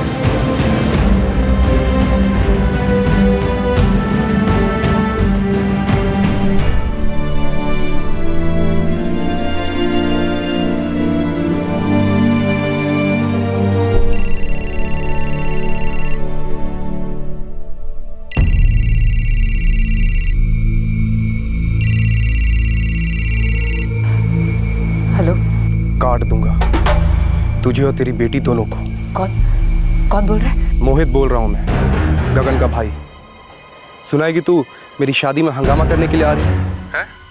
देख, गगन ने तेरे साथ क्या किया क्या नहीं किया, इससे मेरा कोई लेना देना नहीं है। और ये जिनकी भी शय पे तो इतना उछल रही है ना, नहीं डरता मैं किसी से।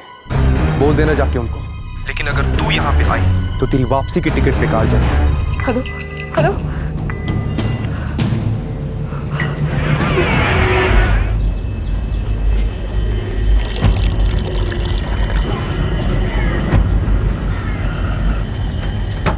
दामिनी, दामिनी, दामिनी, दामिनी, दामिनी, क्या कर रही है ये लड़की दीदी? 7 बज गए हैं, 8:30 की ट्रेन है। दामिनी, दामिनी, दामिनी दरवाजा खोल। दामिनी ट्रेन छूट जाएगी यार। दामिनी दरवाजा खोल।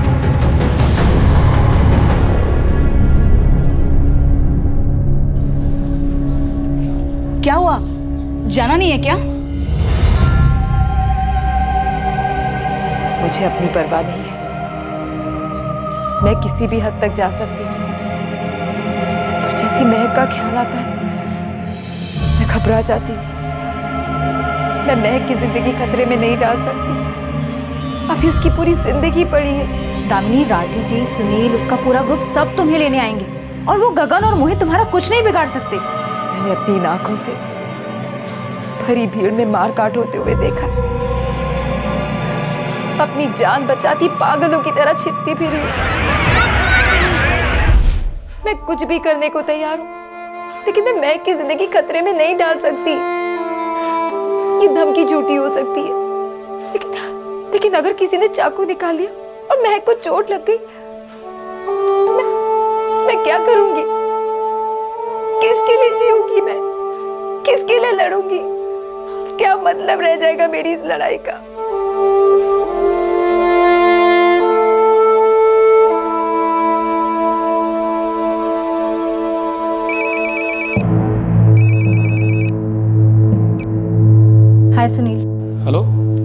दामिनी निकल गई ना? नहीं सुनील, वो नहीं निकली। क्यों, क्या हुआ? सुनील, वो मोहित है ना जिसकी शादी होने वाली थी, उसने दामिनी को फ़ोन पर धमकी दी है। क्या बकवास है। अब है कहाँ दामिनी अभी? वो अपने घर पर ही है। ठीक है, मैं उससे बात करता हूँ, वो आएगी, कुछ नहीं होगा उसे।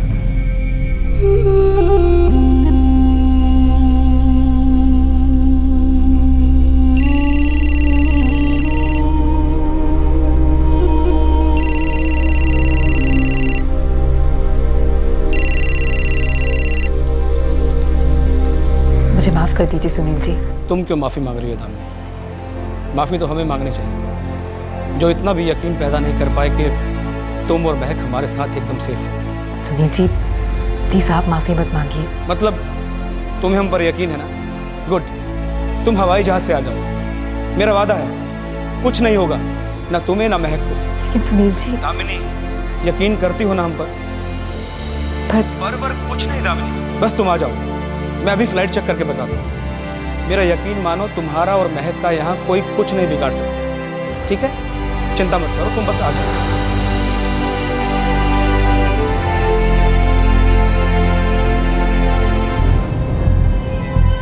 कल सुबह की फ्लाइट है, 15,000 टिकट।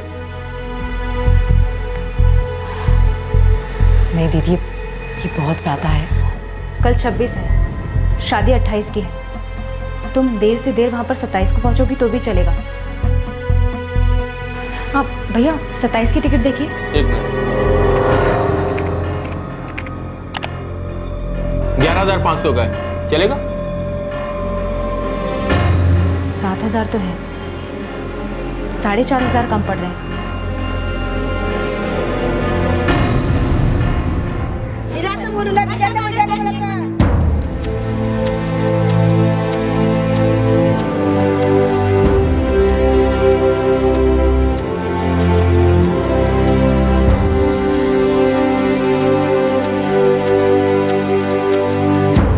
दीदी, अभी भी 2,000 कम है।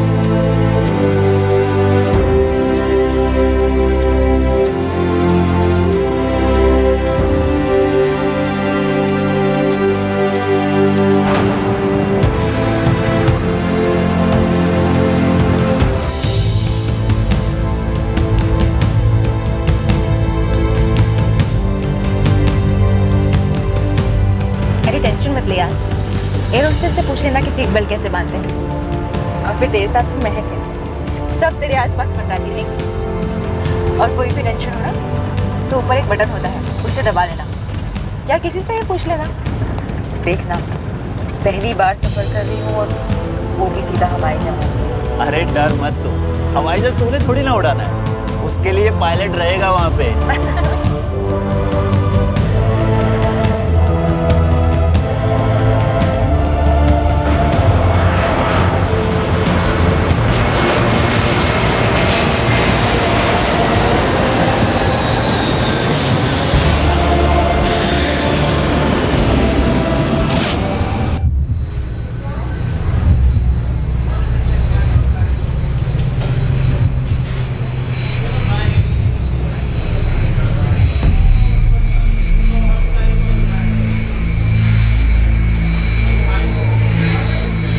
एक्सक्यूज मी, आप दामिनी जी?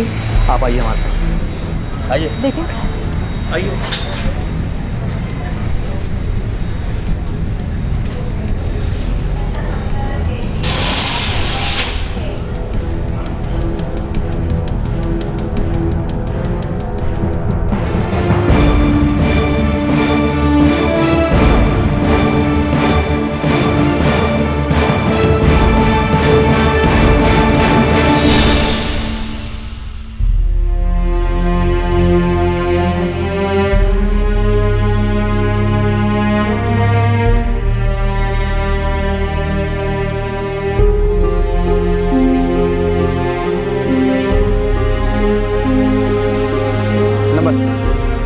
मैं सुनील वर्मा, आप राठी जी।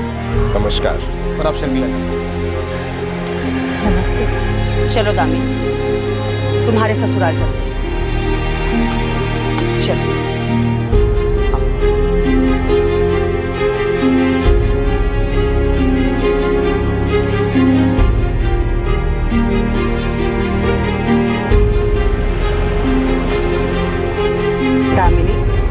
तुम्हारी लड़ाई अब हमारी लड़ाई है।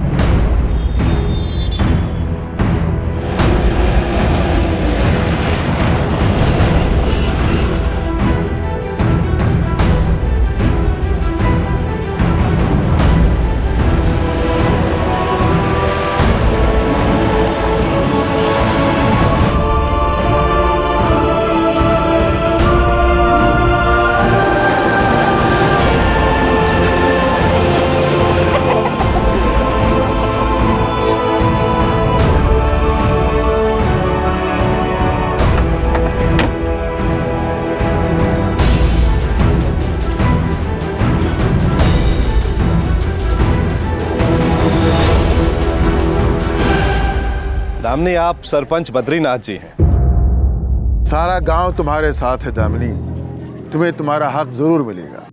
दामिनी, हम तुम्हारे साथ हैं।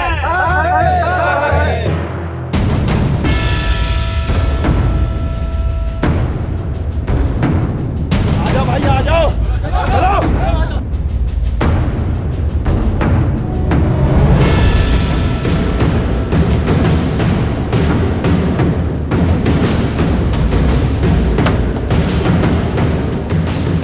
लगता है ये सारे घर छोड़कर भाग गए। कोई बात नहीं, हम लोग रामेश्वर जी के घर जा रहे हैं। चलो।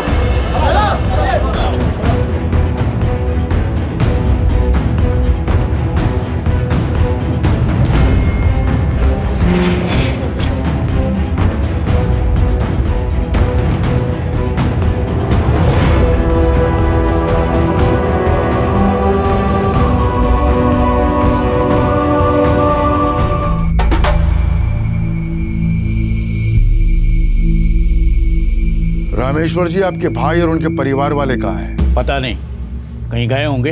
अच्छा, हमने सुना कि आपके बेटे की शादी की तारीख आगे बढ़ गई है। इससे आपका या इन गांव वालों का कोई लेना देना नहीं। गगन कहाँ है? उससे मिलने उसकी बेटी और उसकी पत्नी आई है।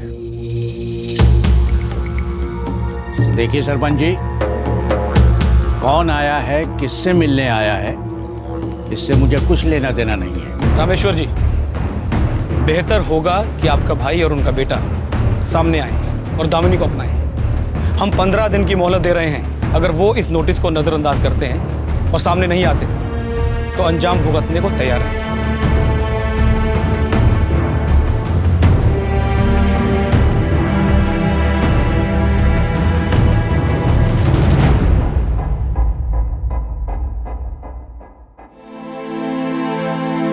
सरपंच जी, हमारे एनजीओ के ऑफिस में एक अच्छी सी जगह है जहां दामिनी और महक आराम से रुक सकते हैं और हम इनका पूरा ख्याल भी रखेंगे। और हाँ, मैं मजिस्ट्रेट के सामने पिटीशन भी दायर करूंगी। यूपी के टॉप लॉयर्स हमारे दोस्त हैं। दामिनी का केस अब वही लड़ेंगे और इस केस पर जितना भी खर्चा आएगा उसके लिए फंड रेज मैं करूंगा। नहीं, उसकी जरूरत नहीं पड़ेगी। इसके लिए वो एक पैसा भी नहीं देगा। देखिए, मेरे ख्याल में हमें 15 दिन और इंतजार कर लेना चाहिए।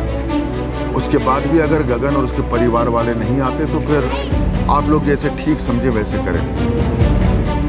अगले महीने में इस जिले के सभी गांवों की महापंचायत बुलाने वाला हूं। उसमें हम लोग गगन, उसके परिवार और उसके सारे रिश्तेदारों का बहिष्कार करेंगे। हुक्का पानी बंद करवा देंगे। हो सकता है सामाजिक दबाव के कारण वो लोग अपनी जिम्मेदारी समझें। दामिनी, चिंता मत करो। जब तक तुम्हें इंसाफ नहीं मिल जाता हम ये लड़ाई लड़ते रहेंगे।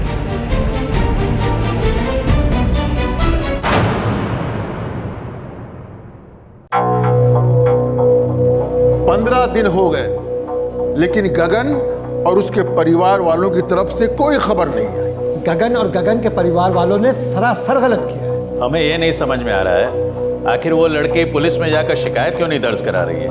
उसके पास कोई कानूनी दस्तावेज नहीं है।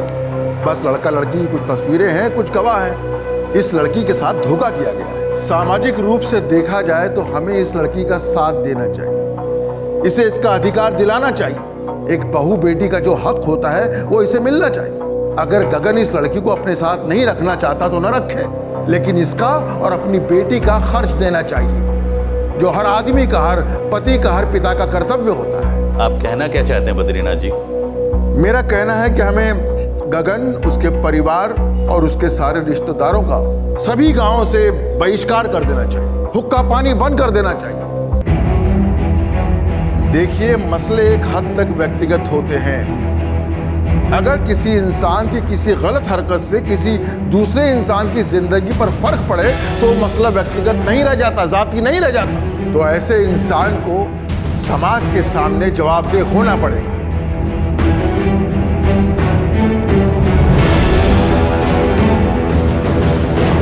हमारी सहमति आपके साथ है। हम सब आपके साथ है। अरे हमें मंजूर है। हमें भी ठीक लगता है। हम सब आपके साथ है।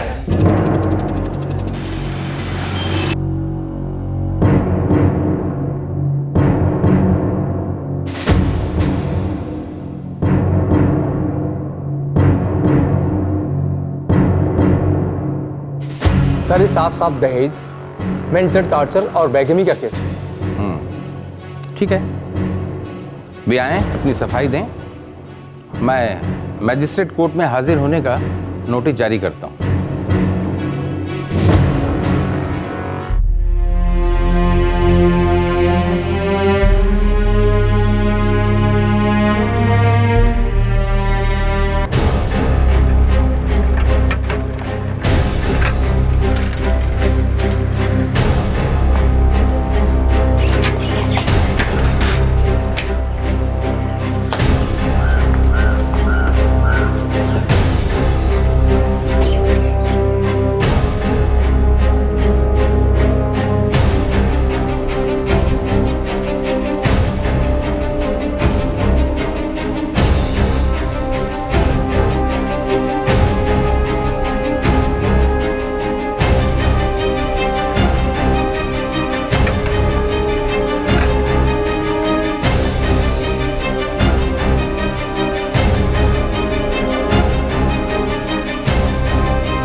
तीन नोटिस आ चुके, अब क्या करेंगे हम? पता नहीं।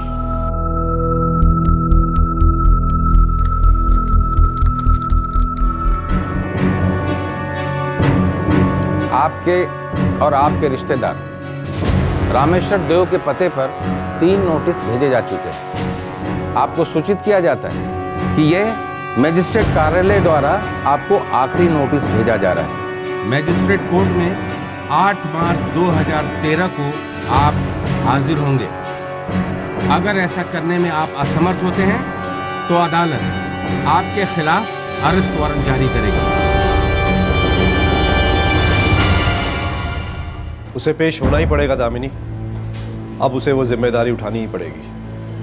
हाँ दामिनी, और जब तक तुम्हें इंसाफ नहीं मिल जाता हम ये लड़ाई लड़ते रहेंगे। आप लोगों ने मेरा बहुत साथ दिया, उसके लिए मैं आप लोगों की शुक्रगुजार हूँ। मुझे तो इंसाफ की उम्मीद ही नहीं बची थी, लेकिन अब मुझे जाना होगा, काम करना होगा, अपनी बच्ची के लिए जीना होगा। हम समझते हैं दामिनी, लेकिन कभी भी एक पल के लिए भी हथियार डालने की मत सोचना, और हम भी हथियार डालने वाले नहीं। हम लड़ेंगे जब तक ये जंग खत्म नहीं हो जाती।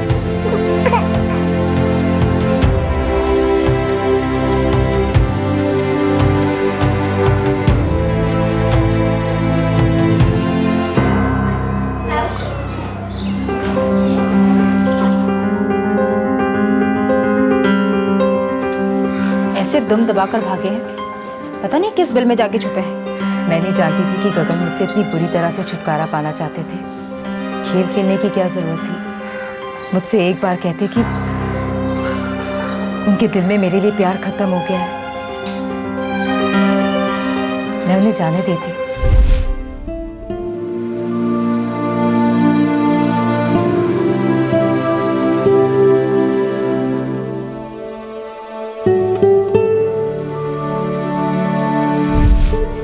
मैं भी कितनी नादान थी,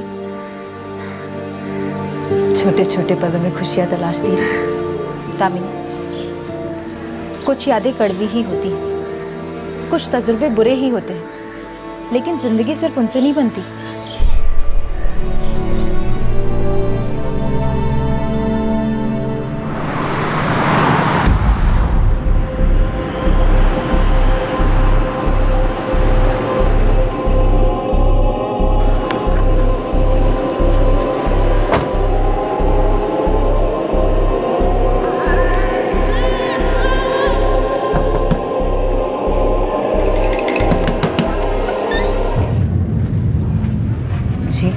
नमस्ते। आप दामिनी है ना? जी। मैं वैशाली का फादर प्रकाश चौबे।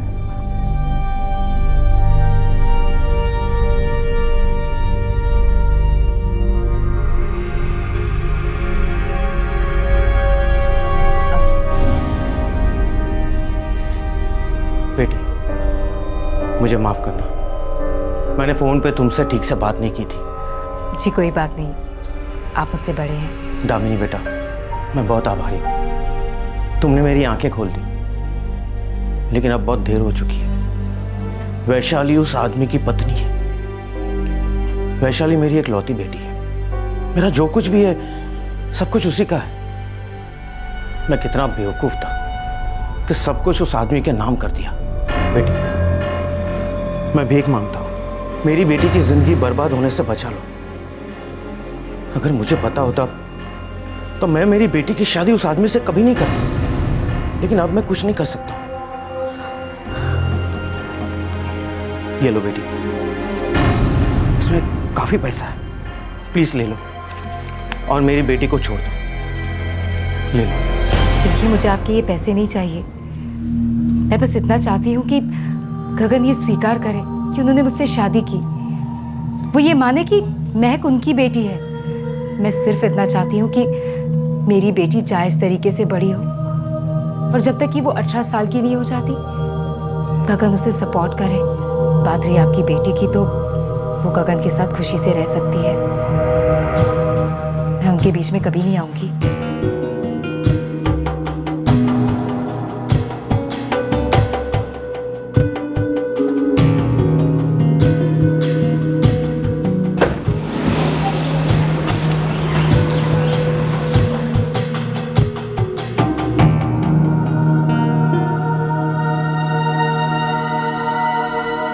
दामिनी की जंग अभी जारी है। इस केस की सुनवाई 8 मार्च 2013 को मुकर्रर की गई थी और उस दिन गगन को कोर्ट में हाजिर होना था, लेकिन उस दिन भी गगन या उसके परिवार से कोई कोर्ट के सामने पेश नहीं हुआ। कोर्ट में अगली सुनवाई 9 अप्रैल 2013 को होगी, और अगर उस दिन भी गगन कोर्ट के सामने पेश नहीं हुआ तो इस केस में कोर्ट को मजबूरन एक तरफा डिसीजन लेना होगा, जो कि दामिनी के हित में होगा। दामिनी ने कोर्ट में गगन की तरफ से मेंटेनेंस दिए जाने की अपील की है, जिसमें दामिनी के लिए जिंदगी भर का मेंटेनेंस और बेटी महक के लिए उसके पालन पोषण का खर्चा शामिल है, जब तक कि महक की शादी नहीं हो जाती। दामिनी के नाम पर एक घर दिए जाने की मांग भी रखी गई है। कोर्ट गगन और उसके परिवार की आर्थिक स्थिति की जांच करेगा और उसके अनुरूप मेंटेनेंस की रकम तय की जाएगी। एक सोशल नेटवर्किंग साइट, मीडिया, गांव की पंचायत और सरकारी तंत्र धीरे धीरे ही सही, लेकिन ये सब मजबूती से दामिनी की मदद के लिए आगे आए। दामिनी, जिसे बरगला के एक आदमी ने शादी की और फिर उसे अपने ही हाल पर छोड़ दिया। एक पड़ोसी कपल, वहीं की एक निवासी और अनेकों लोग दामिनी के साथ खड़े हुए और उसकी लड़ाई को आगे बढ़ाया। हाँ, हम कर सकते हैं। अगर हम दिल से चाहें तो हम कुछ भी कर सकते हैं। आपसे फिर मुलाकात होगी क्राइम पेट्रोल दस्तक में एक और नए केस के साथ। तब तक अपना ख्याल रखें, सुरक्षित रहें और याद रखें, किसी दूसरे को तकलीफ में देखकर अनजान न बने। उठें और सामने आकर उसकी मदद करें।